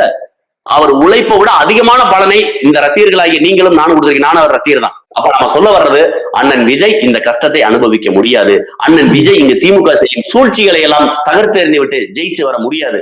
அவர் வந்து என்ன சொல்றது, இன்னும் சொல்ல போனா தங்கத்தட்டுல வளர்க்கப்பட்ட ஒரு குழந்தை, போனான் கோல்டு சொல்லுவாங்க, அந்த மாதிரியான ஒரு நபர். அவர் இந்த அரசியலுக்கு ஒத்து வர மாட்டார். கண்டிப்பா அவரால் முடியாது. நான் அண்ணன் விஜய்க்காக இறக்கப்பட்டு தான் பேசுறேன். அண்ணன் விஜய் நிம்மதியா வாழணும், சந்தோஷம் வாழணும், பிபி சுகர் இருக்கக்கூடாது, மன நிம்மதியோட வாழணும்னா இந்த அரசியல் அவருக்கு ஒத்து வராது. ஐயா, பேனர்ல என் பேர் பெருசு இல்லையா, என் பேரை போடாம விட்டுட்டேன். நான் ஆதி படத்துக்கே கட் அவுட் வச்சும்பியா, நான் கில்லி படத்துக்கே கட் அவுட் வச்சும்பியா. நீங்க பாத்துக்கிட்டு இருப்பீங்க. நான் இதை அண்ணன் கட்சி ஆரம்பிக்கிற முன்னாடியே சொன்னேன், அண்ணே நீங்க சமாளிக்கிறது உங்களுக்கு கஷ்டம், நீங்க செய்ய வேண்டியது ஒண்ணே ஒண்ணு, உங்க ரசிகர்களுக்கு முதல் பயிற்சி பெற்று, நீங்க அரசியலுக்கு வரணும்னா பயிற்சி பெற்றையில கொடுங்க. ரசிகர்களுக்கு அரசியல்னா என்ன, அந்த அரசியலை உன் மண்ணில் நீ என்ன செய்யணும், உன் மக்களுடைய பிரச்சனை என்ன, உன் மக்களுடைய பிரச்சனை என்ன, அதை எப்படி சரி செய்வ, அந்த பிரச்சனைக்கான காரணம் என்ன, காரணம் என்ன, அந்த பிரச்சனையுடைய ஆணிவேர் என்ன, அதை எப்படி தீர்ப்பு, அப்படிங்கிற அரசியல் பயிற்சி பெற்றைகள் நடத்துங்க. அவனை ஒரு ரசிகனாக இருந்தவனை தளபதியாக மாத்துங்கள், தலைவனாக மாத்துங்கள். நீங்க ஒவ்வொரு சட்டமன்ற தொகுதிக்கு விஜய் போய் தேர்தலை போட்டியிடன்னு வாய்ச்சவிடாது வேணா பேசலாம். ஆனால் அந்த தொகுதியில் இருக்கக்கூடிய பிரச்சனை ஒண்ணும் இல்ல. உங்க கட்சிக்கார ஒருத்தருக்கு ஒரு போலீஸ் பிரச்சனை, உங்க கட்சிக்கார ஒருத்தர் கல்குவாரிக்கா போராட போறேன், கல்குவாரிக்கார முறை சேர்ந்து அடிச்சேன், என்ன செய்வீங்க? திரும்ப போய் அடிப்பீங்களா? திரும்ப போய் மல்லு கட்டிட்டே இருப்பீங்களா? எவ்வளவு நாள் இருப்பீங்க? எவ்வளவு நாள் மல்லு கட்டுவீங்க? எவ்வளவு நாள் சிறைக்கு போவீங்க? எவ்வளவு நாள் வழக்க பாப்பீங்க? அப்ப போராட்ட விதம்னா என்ன, எப்படி எல்லாம் போராடணும் அப்படின்னு அவனுக்கு கத்துக் கொடுக்கணும். போராட்டம்னா என்ன, எப்படி பண்ணணும், ஆர்ப்பாட்டம்னா எப்படி பண்ணணும், எப்படி அனுமதி வாங்கணும், எப்படி எல்லாம் செய்யணும், இதை பூரா அவனுக்கு கத்துக் கொடுக்கணும். அதுக்கு ஒரு பயிற்சி பெற்ற தேவை, அவனை மூழ்கி கொள்ள வேண்டிய தேவை இருக்கு, அவனை வடிவமைக்க வேண்டிய தேவை இருக்கு. அவனுக்கு அந்த ஸ்ட்ரக்சரே இல்லாம இருக்கான். ஓடுறான், இங்க ஓடுறான், அங்க ஓடுறான், இங்க மரத்துல ஏறுறான், கட்டடத்துல ஏறுறான், டிரான்ஸ்பார்மத்துல ஏறுறான். அப்ப அதை ஒழுங்குபடுத்துங்க. இல்ல அவங்கள ரசிகர்கள், ஐயா உங்களை தேடி வரக்கூடிய ஒவ்வொரு நபரையும் நீங்கள் ஒழுங்குபடுத்தினால்தான் நீங்க நல்ல தலைவன். அதை நீங்க செய்யுங்க. அதை செஞ்சு அவனை அரசியல் மயப்படுத்துங்க. அவன் போய் ஒவ்வொரு நபரும், நான் விஜய போய் வேடிக்கையாக போக கூடாதா, என் தொகுதியில் இருக்க மக்கள்கிட்ட போய் விழிப்புணர்வு ஏற்படுத்த போகணும்னா எவன் போறானா அவன் தான் அரசியல்வாதி. விஜய் வர்ற இடத்துக்கு மட்டும் அரசியல் கட்சி தலைவன் ஆயிட முடியுமா? அவன் அந்த மக்களுடைய பிரச்சனை பேசிடுவானா? பேச முடியாது. அப்ப நான் சொல்ல வர்றது, முதல் தலைவன் தவறா இருக்கிறீங்க, புரியுதுங்களா? இன்னொன்னு, அவர் காலையில எந்திரிச்சு என்னைக்காவது அண்ணன் விஜய் இவ்வளவு நாள் அரசியல் என்னைக்காவது ஒரு நாள் பத்திரிகையாளர் சந்திச்சிருப்பாரா? என்னைக்காவது ஒரு நாள் இந்த மக்களை போய் நேரடியாக இந்த மக்களுக்கான பிரச்சனையை தனியா போய் சந்திச்சிருப்பாரா? சரி, இதெல்லாம் விட்டுருங்க, அதெல்லாம் விட்டுருங்க. காலையில எப்பயாவது எந்திரிச்சு விரைவு அதிகாலையில எந்திரிச்சு, நான் மணியெல்லாம் கூட சொல்ல இது இல்ல, அதிகாலையில எந்திரிச்சு ஒரு 9 மணிக்கு அலுவலகத்துக்கு வந்துருவாரா? அவர் அலுவலகத்துக்கு தினசரி 9 மணில இருந்து 10 மணிக்குள்ள நான் என்னுடைய கட்சி அலுவலகத்துக்கு வந்துருவேன். என் மாவட்ட பொறுப்பாளர்கள், மாநில பொறுப்பாளர்கள், கட்சியுடைய இன்ஃப்ராஸ்ட்ரக்சர், இதை பூராத்தையும் பேசுவேன், இதை பூராத்தையும் கட்டமைப்பு, மாலை 5 மணிக்கு அலுவலகத்தை விட்டு போவேன். இப்படின்னு ஒரு 30 நாள், 1 மாதம் அவர் இருந்துருவாரா? இருக்க முடியுமா? அவருக்கு பகல் தான் இரவு, இரவு தான் பகல். அவரால் சில நபர்களையும் சில பொருட்களையும் தவிர்க்கவே முடியாது. அந்த மாதிரியான சொகுசு வாழ்க்கையில இருந்து அவர் விடுபட்டு வந்தால்தான் இங்கு தலைவனாக மாற முடியும். நீங்க சீமானனை பாருங்க, காலையில மதுரையில ஒரு ஆர்ப்பாட்டமா போராட்டம் பண்ணுவாரு, மதியானம் விமானம் ஏறி சென்னை போயிடுவாரு. சென்னையில அன்னைக்கு சாயங்காலம் ஏதாவது ஒரு நிகழ்ச்சியில கலந்துக்கிற வேண்டிய தேவை இருக்கும், சாயங்காலத்துல போய் ஒரு நிகழ்ச்சியில கலந்துக்குவாரு. காலையில போராட்டத்திலேயோ ஆர்ப்பாட்டத்திலேயோ ஒரு 2 மணி நேரம் பேசியிருப்பாரு. மதியானம் பயணப்பட்டு சாயங்காலம் சென்னை போயிடுவாரு, அங்க போய் ஒரு போராட்டத்துல கலந்துக்குவாரு. போராட்டத்துல கலந்துக்கிட்டு அல்லது ஆர்ப்பாட்டத்தில் கலந்துக்கிட்டு அல்லது ஏதாவது ஒரு மக்கள் சந்திப்பை கலந்துக்கிட்டு நைட்டு ஒரு பொதுக்கூட்டம் இருக்கும், அந்த இரவு நேரத்துல போய் 2 மணி நேரம் பேசுவாரு, அதை முடிப்பாரு. நள்ளிரவுல அங்கிருந்து ஒரு இரவு ஒரு 7 மணியோ 9 மணியோ 10 மணியோ அங்க இருந்து பேருந்து இது விமானம் ஏறுவாரு, கோயம்புத்தூர் போயிருப்பாரு. சீமானன் மாதிரி பயணப்பட முடியாதுங்க. மணிக்கு விமானம் என்றால் காலை 7 மணிக்கு மதுரையில அவருக்கு விமானம் இருக்கும். 7 மணிக்கு விமானம்னா 5 உள்ள இருக்கணும். சீமானன் 5 மணிக்கு உள்ள இருக்கணும், விமானத்துக்குள்ள போர்டிங் போயிருக்கணும். அப்ப 5 மணிக்கு அவர் உள்ள போகணும். விடுதியில இருந்து கிளம்பி போறதுக்கு ஒரு 1/2 மணி நேரம் 3/4 மணி நேரம் கூட டிராவல் வைங்க, 1/2 மணி நேரம் கூட டிராவல் வைங்க. அப்ப 4:30 மணிக்கு அவருடைய பயணத்தை ஆரம்பிச்சிருக்கணும். 4:30 மணிக்கு பயணத்தை ஆரம்பிச்சிருக்கணும். எத்தனை மணிக்கு எந்திரிச்சிருக்கணும்? குறைந்தபட்சம் 1 மணிக்கு, 1 மணி நேரத்துக்கு முன்னாடி. அப்ப 3 மணிக்கு எந்திரிச்சிருக்கணும். அப்ப 3 மணிக்கு எந்திரிச்சாதே அவர் குளிச்சு கிளம்பி ரெடியாக 1 மணி நேரம், 4 மணி 4 மணிக்கு அவர் பயணப்படாத 4:30 மணில இருந்து 5 மணிக்குள்ள விமான நிலையத்தை அடைய முடியும். 5 மணிக்கு உள்ள போனாதான் 7 மணி பிளைட்டுக்கு 2 மணி நேரத்துக்கு முன்னாடி போர்டிங். 4 மணிக்கு அவர் எந்திரிக்கணும்னா நைட் எத்தனை மணிக்கு அவர் படுக்கணும்? பொதுக்கூட்டமே 10 மணிக்கு தான் முடியும். பொதுக்கூட்டம் 10 மணிக்கு முடிச்ச உடனே அங்கே இருந்து மக்கள்கிட்ட இருந்து ஒரு புகைப்படம் எடுக்கிறதோ பேசுறதோ பேசி முடிச்சு அறைக்கு வரணும். அறைக்கு வந்ததுக்கு அப்புறம் அந்த பொதுக்கூட்டம் கூப்பிட்டு தம்பி அருமையா பொதுக்கூட்டம் நடத்திருந்த, சிறப்பா ஏற்பாடு பண்ணியிருந்த, அருமையா செஞ்சிருக்க, வாழ்த்துக்கள் தம்பி. ஏன்னா ஒரு வாரம் உழைச்சாதான் ஒரு பொதுக்கூட்டத்தை தயார் செய்ய முடியும். கண்டிப்பா பாதுகாப்பு கொடிகளை சாலை ஓரத்தில் உள்ளக்கூடிய கொடிகளை சாஞ்சிடக்கூடாது, போக்குவரத்து இடையில நடத்தக்கூடாது, உயிரிழப்பு ஏற்படக்கூடாது. அப்ப அந்த கொடிகளை சரியா ஓடணும், அங்க இருக்க பதாகைகளை சரியா வைக்கணும், பாதுகாப்பா வைக்கணும். அது பாதுகாப்பா நம்ம ஒரு குத்தகைக்கு கான்ட்ராக்ட் விட்டுருந்தாலும் அது பாதுகாப்பா செய்யறானு பாக்கணும். ஒரு கொடி சாஞ்சிருச்சு, ஒரு விபத்து ஏற்பட்டுருச்சு, நாம ஒரு கட்சிக்கார மேல குறை சொல்லுவானா, கான்ட்ராக்டர் மேல குறை சொல்லுவானா? நாம யாரு குறை சொல்றோம்? திமுக கொடியால செத்து போன சுவாதி உங்களுக்கு யார குறை சொல்றோம்? திமுக தானே குறை சொல்றோம். திமுக கார நேரடியா உண்டல இல்ல, ஒரு கான்ட்ராக்டர் மூலமா தானே மூன்றோம். அப்ப அது தனமா செய்யல, அதுக்கு தார்மீக பொறுப்பு திமுக ஏற்கனவே தான் நம்ம சொல்றோம். அதே மாதிரி தான் நாம் தமிழர் இருக்கு. அப்ப ஒரு பொதுக்கூட்டத்துக்கான ஏற்பாடு செஞ்சு ஒரு வாரம் உழைச்சவன அண்ணன் 1 மணி நேரம் தான் ஆச்சு அவரை பார்த்து பேசணும், அவரோட ஒரு புகைப்படம் எடுக்கணும், அவனுக்கு ஒரு செலுத்தணும். 10 மணிக்கு கூட்டம் முடிஞ்சு 11 மணி 11:30 12 மணி ஆயிரம் அவர் படுக்க, 12 மணிக்கு படுத்து 3 மணிக்கு எந்திரிச்சாத, 4 மணிக்கு எந்திரிச்சாத, விமானத்தை பிடிக்க முடியும் 7 மணிக்கு எந்திரிச்சு போனதுக்கு அப்புறம் தூக்கம் வருமா? திரும்ப போய் அடுத்த ஒரு அவர் போகணும். அதே தொடர்ச்சியா செய்யறாரு. அப்ப யோசிச்சு பாருங்க, இதுல விமானத்துல போறாருன்னு பேசுறாங்க. ஐயா விமானத்துல போறதா இருக்கு நேரம் நான் அசந்து தூங்க, கார்ல போறதுன்னு வச்சுங்க, மதுரையில இருந்து சென்னை போறேன், கார்ல போகணும்னு நினைக்கிறேன், ஒரு 7 மணிக்கு போறதுக்கு திட்டமிடுறேன், ஆனா கொஞ்சம் அசந்து தூங்கிட்டு 9 மணிக்கு எந்திரிக்கிறேன். யாரு கேட்க போறானே? கேட்க முடியாது. அதுவல்ல, கார்ல போறது எளிமை. உண்மையிலே சொல்றேன், கார்ல போறது எளிமை. நம்ம விருப்பத்துக்கு ஓட்டுநர் எப்ப கார் எடுப்பா போலாம்னு சொல்லலாம். ஆனா விமானத்தை அப்படி சொல்லலாம், எப்ப விமானி இருப்பான்னு சொல்ல முடியும்? இல்ல விஜய் மாதிரி தனி விமானம் வைக்கிற அளவுக்கு நம்ம வசதியானவர்களா? பச்சை மிளகாமுடைய வித்து தான் அவரை படிக்கவே அனுப்பணும்னு அண்ணன் சொல்லுவாரு. அவங்க அப்பா பச்சை மிளகாமுடைய வித்து அரணையூர்ல இருந்து எங்க அப்பா படிக்கிறதுக்கு கல்லூரி படிக்க முடிச்சதுக்கு சென்னை அனுப்பும்போது பச்சை மிளகாமுடைய வித்து தான் அனுப்புனார் அப்படிம்பாரு. அவரே இங்க தனி விமானம் வாங்க. புரியுதுங்களா? அப்ப நான் சொல்றது, சீமானை வசைப்படுவதற்காக அவர் விமானத்துல போறாரு, இத்தனை கோடி கார்ல போறாரு, இன்னும் உடை ஒழிக்கிறாரு, இன்னும் சீமான ஜட்டி கலர் நீங்க சொல்லலாம். மத்த எல்லாத்தையும் சொல்லிடுவாங்க. எப்பயாவது ஒரு தடவை செங்கோட்டையன் காரை காட்டியிருப்பாங்களா? விஜய் போற காரை காட்டியிருப்பாங்களா? செங்கோட்டையன் என்ன கலர் சட்டை போற, வெள்ளை கலர், அவர் போடுற சட்டை எத்தனாயிரம் ரூபாய்னு சொல்லுவாங்களா? என்ன பிராண்ட்ல போறான்னு சொல்லுவாங்களா? ஆனா சீமானை மட்டும் பாருங்க. புரியுதுங்களா? இவர்களுடைய நோக்கம் என்பது என்ன தெரியுமாங்கய்யா? நேரடியாக கொள்கையில் அண்ணன் சீமானையோ நாம் தமிழ் கட்சி பிள்ளைகளையோ வெல்ல முடியவில்லை. சீமானை வெட்ட முடியாத சீமானோட டாய்லெட்டை வெட்டிக்கிட்டு இருக்கேன், அவ்வளவுதான். சீமானோட கொள்கையால் எதிர்க்க முடியாதவர்கள் சீமானினுடைய உடல் அமைப்பை பத்தியோ, மனைவியை பத்தியோ, குழந்தை பத்தியோ, குடும்பத்தை பத்தியோ, அவர் போற காரை பத்தியோ, அவர் போடுற உள்ளாடைகளை பத்தியோ பேசி விமர்சனம் செய்ய கடமைப்பட்டிருக்கிறார்கள், அவ்வளவுதான். வேற வழி இல்ல அவனுக்கு. நாம் தமிழர் கட்சியினர் மனிதநேயம் மட்டும் பேசுவார்கள் அல்ல, உயிர்நேயம் பேசக்கூடிய நபர்கள். உயிர்நேயம் பேசுறோம்னா, வெளிநாட்டுல இருந்து வேடந்தாங்கல் பறவையாக, வேடந்தாங்கல் சரணாலயத்துக்கு வெளிநாடுகள்ல இருந்து லட்சக்கணக்கான பறவை வரத பெருமை பேசக்கூடிய தமிழன், பக்கத்துல இருக்கக்கூடிய என்னுடைய சகோதரன் தெலுங்கனோ, என்னுடைய சகோதரன் மலையாளியோ, என்னுடைய சகோதரன் கன்னடனோ இங்க வந்து வாழ்வதை விரட்டிடுவோமா? அவன் வாழ்வியலை பறிச்சிருவோமா? வாழ்வியலை சதிச்சிருவோமா? இங்க ஓணம் கொண்டாடக்கூடாதுன்னு அடிச்சிருவோமா? இங்க கோழி கொண்டாடக்கூடாதுன்னு அடிச்சிருவோமா? அது வரல. அவன் சந்தோஷமா கொண்டாடுறான். என்னுடைய பொங்கலை கொண்டாடாமல் தடுக்காமல் இருந்தால் போதும். நாம பண்டிகை சேர்த்து கொண்டாட தயாரா இருக்கு. நீ இங்க வாழலாம், ஆனால் நாங்க தான் ஆளுவோம். நீ கோழி கொண்டாடு வேணாம்னு சொல்லல, ஆனா என் பொங்கலை கொண்டாடு, மாறாக என் பொங்கலை நீயும் சேர்ந்து கொண்டாடு, நான் சந்தோஷப்படுவேன். நான் சொல்ல வர புரியுதாங்கய்யா? இது இந்த மண் எனக்கான மண். இந்த மண்ணில் நீ வாழ வந்துட்ட, உன்னை அடிச்சு வரல. ஆனால் இந்த மண்ணின் மகனினுடைய எந்த வகையிலும் என்னுடைய வாழ்வியலுக்கு, என்னுடைய பண்பாட்டுக்கு, கலாச்சாரத்துக்கு இடையூறா இருந்தாது. என்னை ஆள நினைக்காத முத. நீ என்னோட வாழ ஒன்னா சேர்ந்து கூடி வாழ்வோம். உனக்கு ஒரு பிரதிநிதித்துவம் தர்றேன், உனக்கும் ஒரு பிரதிநிதித்துவம் தர்றேன். நாம இது வரைக்கும் எத்தனை 2 ரெட்டியாருக்கு சீட்டு கொடுத்துருக்கோம், 2 நாயுடுக்கு சீட்டு கொடுத்துருக்கோம், நாய்க்கருக்கு சீட்டு கொடுத்துருக்கோம், அருந்ததியருக்கு 3 சீட்டு கொடுத்துருக்கோம். நம்ம கூடி வாழ்வோம், ஆனா நான் தான் ஆளுவோம். இதுதான் நம்மளுடைய தத்துவம். உன் வாழ்வியலுக்கு, உன் வாழ்வாதாரத்துக்கு எந்த பிரச்சனையும் வராது. இது மலையாளியோட கடை அடிச்சு சொல்ல மாட்டேன். மாறாக இது மலையாளி கடை, ஆனால் முதல் எழுத்து பெரிய எழுத்தா தமிழ்ல போடுவை. ஓ மொழியில பேர் வைக்க நினைக்கிறியா? 2வது வை, 3வது வை, நான் வேணாம்னு சொல்லல. ஆனால் முதலிடம் தமிழ், அது முழுமையான தமிழாக இருக்கணும். முழுமையான தமிழ். ஒரு மலையாளி மெடிக்கல் வைக்கிறாருன்னா மெடிக்கல் வைக்க கூடாது. புரியுதுங்களா? இப்ப வந்து அவர் ஒரு பேர் வைக்க ஆசைப்படுறாரு, மலபார் மெடிக்கல், அப்படி வைக்காதீங்க. மலபார் கூட வைக்க தப்பு இல்ல, மலபார் மருந்தகம் வைங்க. கீழே இங்கிலீஷ்ல மலபார் மெடிக்கல் போடுங்க, மலையாளத்துல மலபார் மெடிக்கல் போடுங்க. எனக்கு ஆட்சேபணம் இல்லை. என் மொழி முழுமையாக இருக்க வேண்டும். என் மொழியை சிதைக்காத. இவ்வளவுதான் நான் சொல்றது. என் மொழி, என் கலாச்சாரம், என் பண்பாட்டை சிதைக்காத. மாறாக உன் மொழியும், உன் பண்பாட்டு, உன் கலாச்சாரத்தை நீ கொண்டாடு. நான் வேடிக்கை பாக்குறேன், இல்ல உன்னோட சேர்ந்து கொண்டாடுறேன், இணக்கமாக வாழ்ந்தால். அதே மாதிரி என் பண்பாடு, என்னுடைய கலாச்சாரம், என்னுடைய மொழி, என்னுடைய விழாக்கள், இதை எல்லாத்தையுமே நீ வேடிக்கை பாரு. எனக்கு இடையூறா இருக்காது. முடிஞ்சா என்னோட சேர்ந்து கொண்டாடு, நான் அதை ஏத்துக்கிறேன். பொங்கல் மலையாளி பொங்கல் வச்சா வேண்டாம்ன்றமா, பானையை போட்டு உடச்சிருவோமா? கன்னட பொங்கல் வச்சா வேணாம் விரட்டி விட்டுருவோமா? அதை ஜல்லிக்கட்டு மாடு பிடிக்க வரேன், மலையாளி மாடு பிடிக்க வரேன் வேணாம்னு சொல்லிடுவோமா? நான் சொல்ல வரது புரியுதுங்களா? அங்க வந்து மலையாளி மாடு பிடிக்கிறப்ப நான் யானையை விரட்டினேன், அதை புறான்னு சொன்னாதே நம்மளுக்கு கோவம்.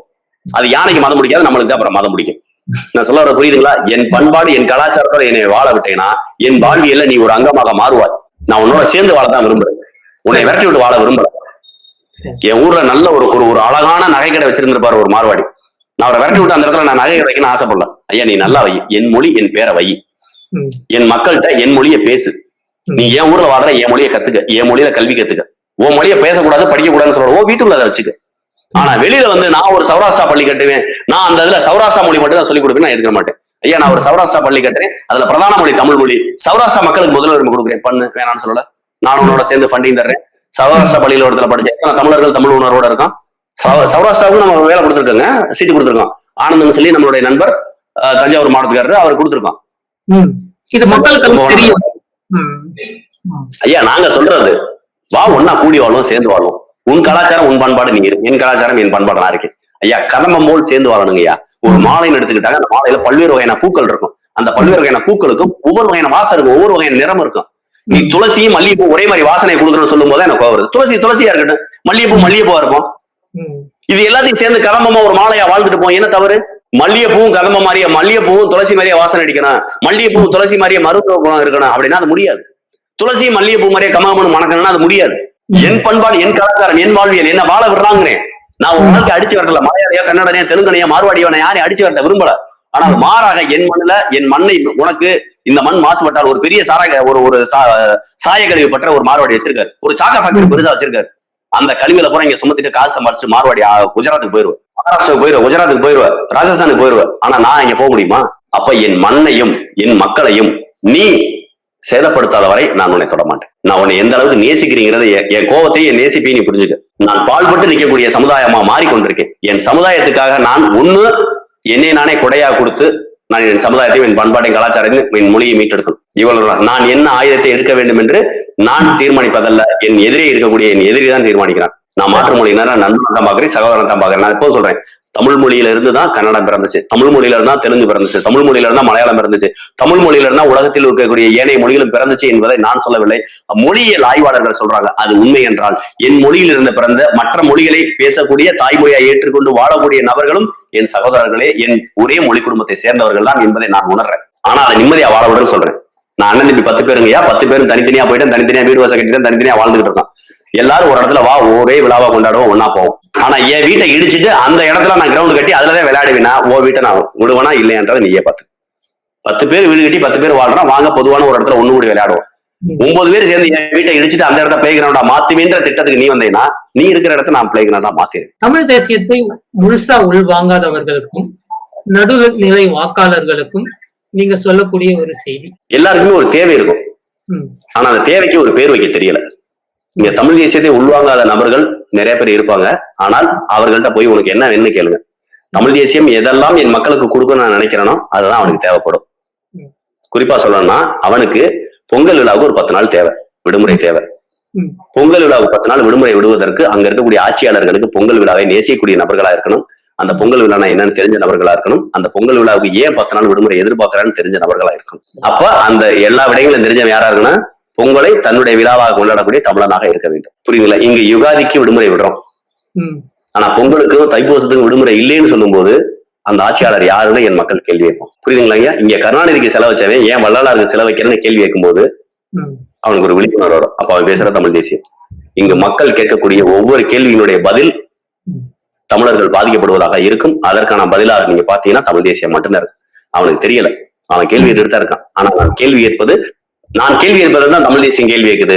நான் கேட்கக்கூடிய கேள்வியினுடைய மறுபேறு தான் தமிழ் தேசியம்னு நமக்கு தெரியல. அவ்வளவுதானே தவிர இங்க இருக்க மக்கள் எல்லா பேருமே ஐயா காவிரியில தண்ணி வேணும்னு எல்லா பேரும் கேட்கறானா இல்லையா, அது தமிழ் தேசியம் தானே.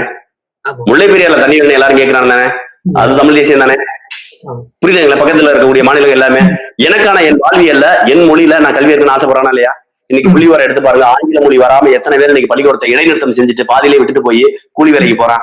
அப்ப கேட்பான்ல, நான் எதுக்கு ஆங்கிலம் படிக்கிறேன் கேட்பானா கேட்க மாட்டானா? ஆங்கிலத்துல ஃபெயில் ஆனா பள்ளி ஒட்டுமொத்த பள்ளியை ஃபெயில் ஆயிருவேன்னு சொல்ற சிஸ்டத்தை மாத்த நினைப்பான்னு நினைக்க மாட்டானா? அது தமிழ் தேசியம் தானே, அது மொழி கோட்பாடு தானே. அதுதான் நாங்க சொல்ல வரலாம். ஐயா நீங்களும் நானும் உட்காந்துருக்கோம், 2 பேரும் நீங்க சொல்லுங்க, வாய்ப்பாடு சொல்லக்கூடிய டேபிள்ஸ் படிக்க எவ்வளவு கஷ்டப்பட்டேன்னா உங்களுக்கு அதை நீங்க பயன்படுத்தா? எனக்கு அதை பயன்படுதா? புரியுதாங்க? எனக்கு கணினி அறிவு தேவை அப்படின்னா நான் எதுக்கு போய் உட்காந்து வாய்ப்பாடு படிக்கணும்? கால்குலேட்டர் வந்துருச்சு, கம்ப்யூட்டர் வந்துருச்சு. நான் சொல்றது இன்னும் வாய்ப்பாடு பண்ணி அடிச்சு கணக்கு பாடம் வராம எத்தனை பேர் பள்ளிக்கூடத்தை விட்டு ஓடுறான்? இன்னும் வரையும் அரசு பள்ளியில போய் எடுத்து பாருங்க, அரசு பள்ளியில இருக்கக்கூடிய மிகப்பெரிய பிரச்சனையா ஆங்கிலம் வராது. நான் சொல்றேன் ஆங்கிலம் உனக்கு தேவையே இல்லைங்கிறேன். ஐயா நான் வந்து எலக்ட்ரானிக்ஸ் அண்ட் இன்ஸ்ட்ருமெண்டேஷன்ல PhD முடிச்சிருக்கேன். நான் தமிழ் வழி கல்வியில படிச்சவன், அரசு பள்ளியில படிச்சவன், ஒரு RCS 8ஆம் வகுப்பு வரை ஒரு கிறிஸ்தவ உதவி பெறும் பள்ளியில படிக்கிறேன். அதாவது அரசு பள்ளி தான், அது அரசாங்க சம்பளம் கொடுத்துக்கிறோம். அரசு பள்ளி தான், அது இலவச பள்ளி. நான் ஒரு கிறிஸ்தவ பள்ளி 8ஆம் வகுப்பு வரையும் படிக்கிறேன். ஆங்கிலமே தெரியாது. 3ஆம் வகுப்புல தான் ஏபிசிடி சொல்லி கொடுத்தேன். அது முடிஞ்சா சொல்லி கொடுக்கல. 8ஆம் வகுப்பு பெருசா எது எனக்கு ஆங்கிலத்துல பெரிய அறிவுல ஏபிசிடி மட்டும் தெரியும், வாசிக்க தெரியாது. +2 படிக்கிற வரையும் ஆங்கிலம் எனக்கு அறிவே கிடையாது. அறிவே கிடையாதுன்னு சொல்ற ஆங்கிலம் மொழி எனக்கு தெரியாது. ஆனா கல்லூரி போனவொடனே தேவை இருக்கு, கத்துக்கிட்டேன், கஷ்டப்பட்டேன். அந்த கஷ்டத்தை இல்லைன்னு. ஆனால் நான் இந்த கஷ்டத்தை 5வது படிக்கும் போது பட்டிருந்தா இதுக்கு பதிலாக நான் மாடு மேய்க்க போயிடலாமோ. மாடுதான் நான் சொல்ல வர்றது அடிமைத்தனமான மாடு, டெக்னாலஜியை பயன்படுத்தி மேய்க்கிற மாடு.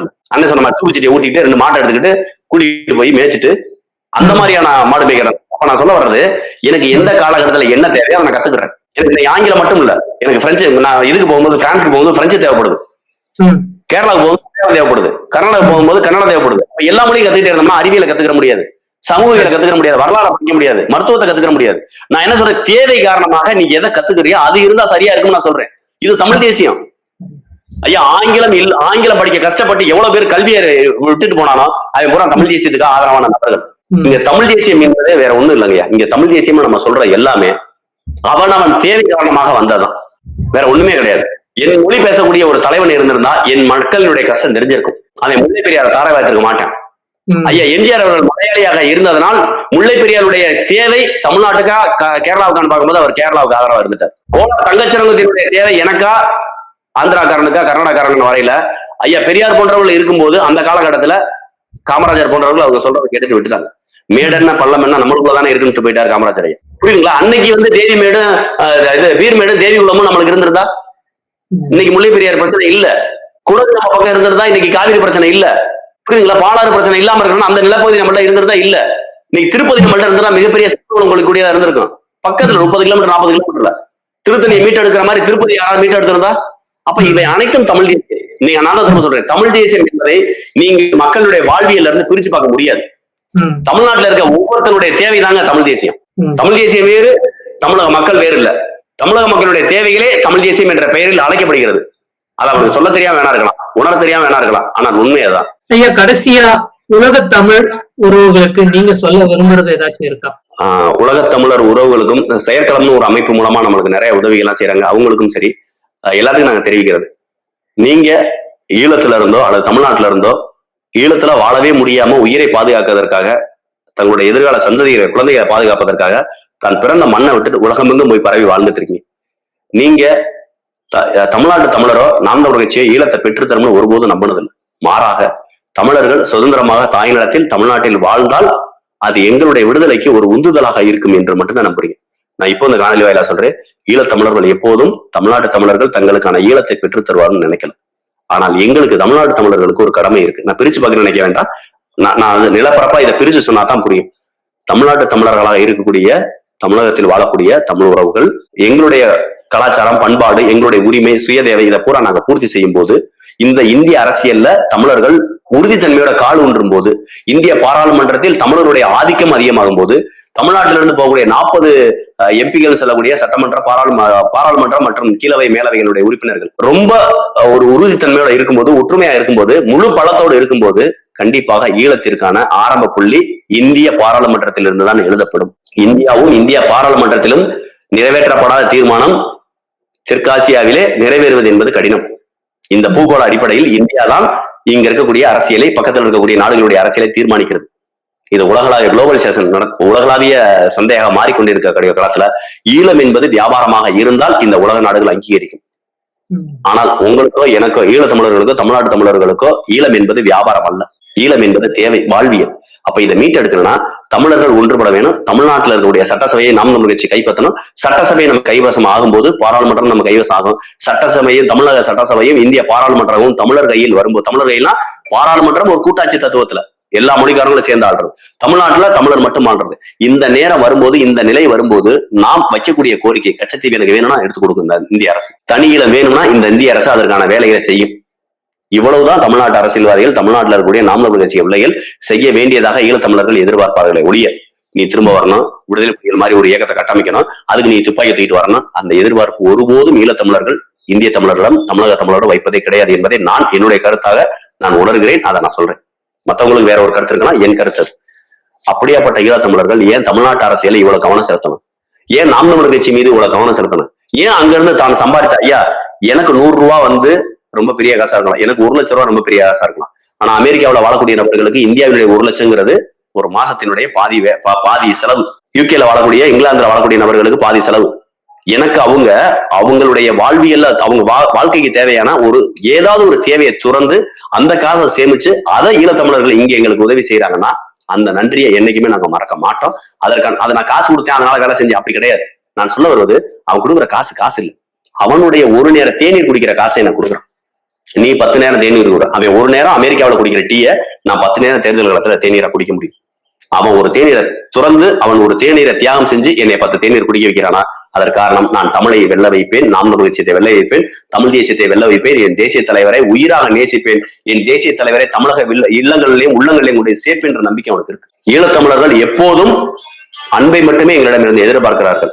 நாங்கள் அன்போடு சேர்த்த விசுவாசத்தையும் நன்றி உணர்வை காட்ட கடமைப்பட்டிருக்கோம். நாங்க உலக தமிழர்கிட்ட சொல்றதெல்லாம், ஐயா தமிழ்நாட்டு தமிழர்களை விட உலக தமிழர்கள் தமிழை மறந்து கொண்டு இருக்கிறீர்களோ என்ற ஐயப்பாடு எங்களுக்கு இருக்கு. ஏன்னா நாங்க ஒரு சில ஈழ தமிழர்லாம் பாக்குறோம், அவர்கள் மற்ற மேற்கிந்திய கலாச்சாரங்கள்ல முழுமையா போயிடறாங்க. ஆனா பெரும்பான்மையான தமிழர்கள் ரொம்ப வெறிகொண்டு தமிழ் தேசியத்தை நேசிக்கிறாங்க, தமிழுடைய கலாச்சாரம் பண்பாட்டை ஒன்று கூடி செய்யறாங்க. ஆனா ஒரு சிலர் நம்மளுடைய அடுத்த தலைமுறைக்கு தமிழை கடத்தாதனால், நம்மளுடைய பண்பாட்டையும் கலாச்சாரத்தையும் கடத்தாதனால் அடுத்த தலைமுறை அந்த தவறு செய்யுது, புதிய தலைமுறையில அந்த தவறு செய்யுது. அதை மட்டும் விட்டுறாதீங்க. எல்லா பேருக்கும் தமிழை வாசிக்கவும் எழுதவும் சொல்லி கொடுத்துருங்க, தமிழை பேச சொல்லி கொடுத்துருங்க. கண்டிப்பாக நம்மளுடைய இல்லங்கள்ல புலம்பெயர் தமிழர்கள் தமிழ்நாட்டில இருந்து போயிருந்தாலும் ஈழத்துல இருந்து போயிருந்தாலும் தமிழை பேசி விடுங்கள், விட்டு விடாதீர்கள். இங்க நாங்க அறகுறையானாச்சும் மென்னுக்குன்னு கொண்டாந்து தமிழை கொண்டாந்துறோம். ஆனா நீங்க விட்டுட்டீங்கன்னா அதை மீட்டெடுக்கிறது ரொம்ப கஷ்டம். அதே மாதிரி நீங்கள் வாழக்கூடிய நாடுகள்ல அந்த மக்களுடைய வாழ்வாதாரத்துக்கு பிரச்சனை இல்லாம அந்த மக்களுடைய இதோட ஒன்றிணைந்து வாழ்ந்துகிட்டு இருக்கீங்க, அதுக்கு முதல் நன்றி. யாரும் எங்கேயாவது போய் இங்கிலாந்துல ஆட்சி செய்யணும் ஆட்சி செய்ய மாட்டோம், அதுல ஒரு எம்பியோ ஒரு எம்எல்ஏவோ ஒரு நகரசபை தலைவரோ நீங்க போய் உட்காருங்க. அந்த இடஒதுக்கீடு அந்த பங்கீடையும் நீங்க எந்த அளவு கண்ணியமா பாக்குறீங்கன்றதை நாங்க பாக்குறோம். நீங்கள் எப்படி ஈழ மக்கள் எப்படி வெளிநாடுகள்ல போய் அந்த நாட்டினுடைய மக்களினுடைய அரசியலமைப்புக்கோ அங்க இருக்கக்கூடிய தேசத்துக்கோ எந்த வகையான பிரச்சனையும் இல்லாம எப்படி வாழ்றீங்களோ அது மாதிரிதான் தமிழ்நாட்டில் இருக்கக்கூடிய பிற மொழியாளர் வாழ நாங்க நினைக்கிறோம். நம்ம தமிழர்கள் எப்படி அறத்தோட வெளிநாடுகளை வாழ்றோமோ அப்படித்தான் நாங்க வாழ்றோம். அதற்கு நாங்க நன்றி செலுத்திக்கிறோம். நாங்கள் உண்மையிலே ஈழத்தமிழர் நினைச்சு ரொம்ப பெருமைப்படுறோம். இன்னைக்கு உலகத்துல எங்க போய் ஈழத்தமிழர் சொன்னாலும், தமிழன்னு சொன்னாலே எங்கேயாவது ஒரு நாடு, நான் பல்வேறு நாடுகள் போயிருக்கேன், எங்கேயாவது ஒரு நாட்டுல போய் தமிழன் சொன்னாலே எல்டிடிஆர் தான் கேட்போம். அந்த பேரை உருவாக நீங்க ரத்தமும் சதையுமா போய் உலகத்துல எல்லா அரசாங்கமும் எல்லா நாடுகள்லயும் அரசியல் நடக்குது. அது மக்களுடைய வாழ்வியல்ல ஒரு பெட்ரோல் டீசல் விலையேற்றம், ஒரு அரிசி பருப்பு விலையேற்றம், ஒரு காய்கறி விலையேற்றம் அல்லது உணவுப் பொருள் விலையேற்றத்துல அரசியல் நடக்கும். ஆனால் உலகத்திலேயே தமிழனின் ரத்தத்திலும் சதையிலும் அரசியல் செய்த ஒரே இடம் ஈழம் மட்டும்தான் இப்ப தமிழ்நாட்டிலே நடக்கு. ஒரு உயிரில் அரசியல் செஞ்சதுன்னா அது ஈழத்தமிழர்களுக்கு தான். அதெல்லாம் கடந்து இன்னைக்கு நீங்க போய் நிக்கிறீங்க. உங்களை வணங்குகிறோம், உங்களிடம் நன்றி செலுத்துகிறோம். நீங்கள் எங்களுக்கு செய்வதற்கு நாங்கள் கைமாறாக எங்களால் பெருசாக செய்ய முடியாது, மாறாக உங்களோட நன்றி விசுவாசத்தோடு இருப்போம், உங்களோட தோளோடு தோள் கொடுக்க கடமைப்பட்டிருக்கோம். ஈழத்தமிழர்களுக்கோ மற்றவர்களுக்கோ புலம்பெயர் தமிழர்களுக்கோ நான் ஆலோசனை சொல்லும் அளவிற்கு அவங்களுடைய வாழ்க்கையும் மாறவில்லை, எங்களுடைய வாழ்க்கையும் மாறவில்லை. நாங்க இன்னும் அவங்களோட இடத்துக்கு வளர்ந்து வரல, அவர்களும் எங்களை இடத்துக்கு ரொம்ப கஷ்டப்பட்டுக்கிட்டு இருக்கலாம். அவர்களுக்கு எல்லாம் தெரியும். ஒண்ணு மட்டும், அடுத்த தலைமுறைக்கு மொழியை கடத்திருக்க, குறிப்பா எழுதணும், பேசணும், வாசிக்கணும், இதை சொல்லிக் கொடுத்துருங்க. இது மட்டும் என்னோட தாழ்மையான வேண்டுகோள். நன்றியோடு இருப்போம், உங்களுக்கு நன்றி கடன் பட்டிருக்கோம். எங்களை எப்போதும் நல்வழிப்படுத்துங்கள், எங்களை எப்போதும் நல்ல வழியை காட்டுங்கள், வழி நடத்துங்கள் அப்படின்னு தாழ்மையை கேட்டுக்கிறோம். ரொம்ப நன்றிங்க ஐயா. பொறுமையாகவும் அருமையாகவும் விளக்கம், ரொம்ப தெளிவான விளக்கங்களும் எல்லா கேள்விகளுக்கும் எல்லாருக்கும் புரியுற மாதிரி நேரம் எடுத்து உங்களோட களப்பணிக்கு இடையே நேரம் எடுத்து விளக்கம் கொடுத்தீங்க. உங்களுடைய நல்ல நோக்கங்கள் நிறைவேற எங்களோட வாழ்த்துக்கள். நன்றியா. நாம் தமிழர். ரொம்ப நன்றி.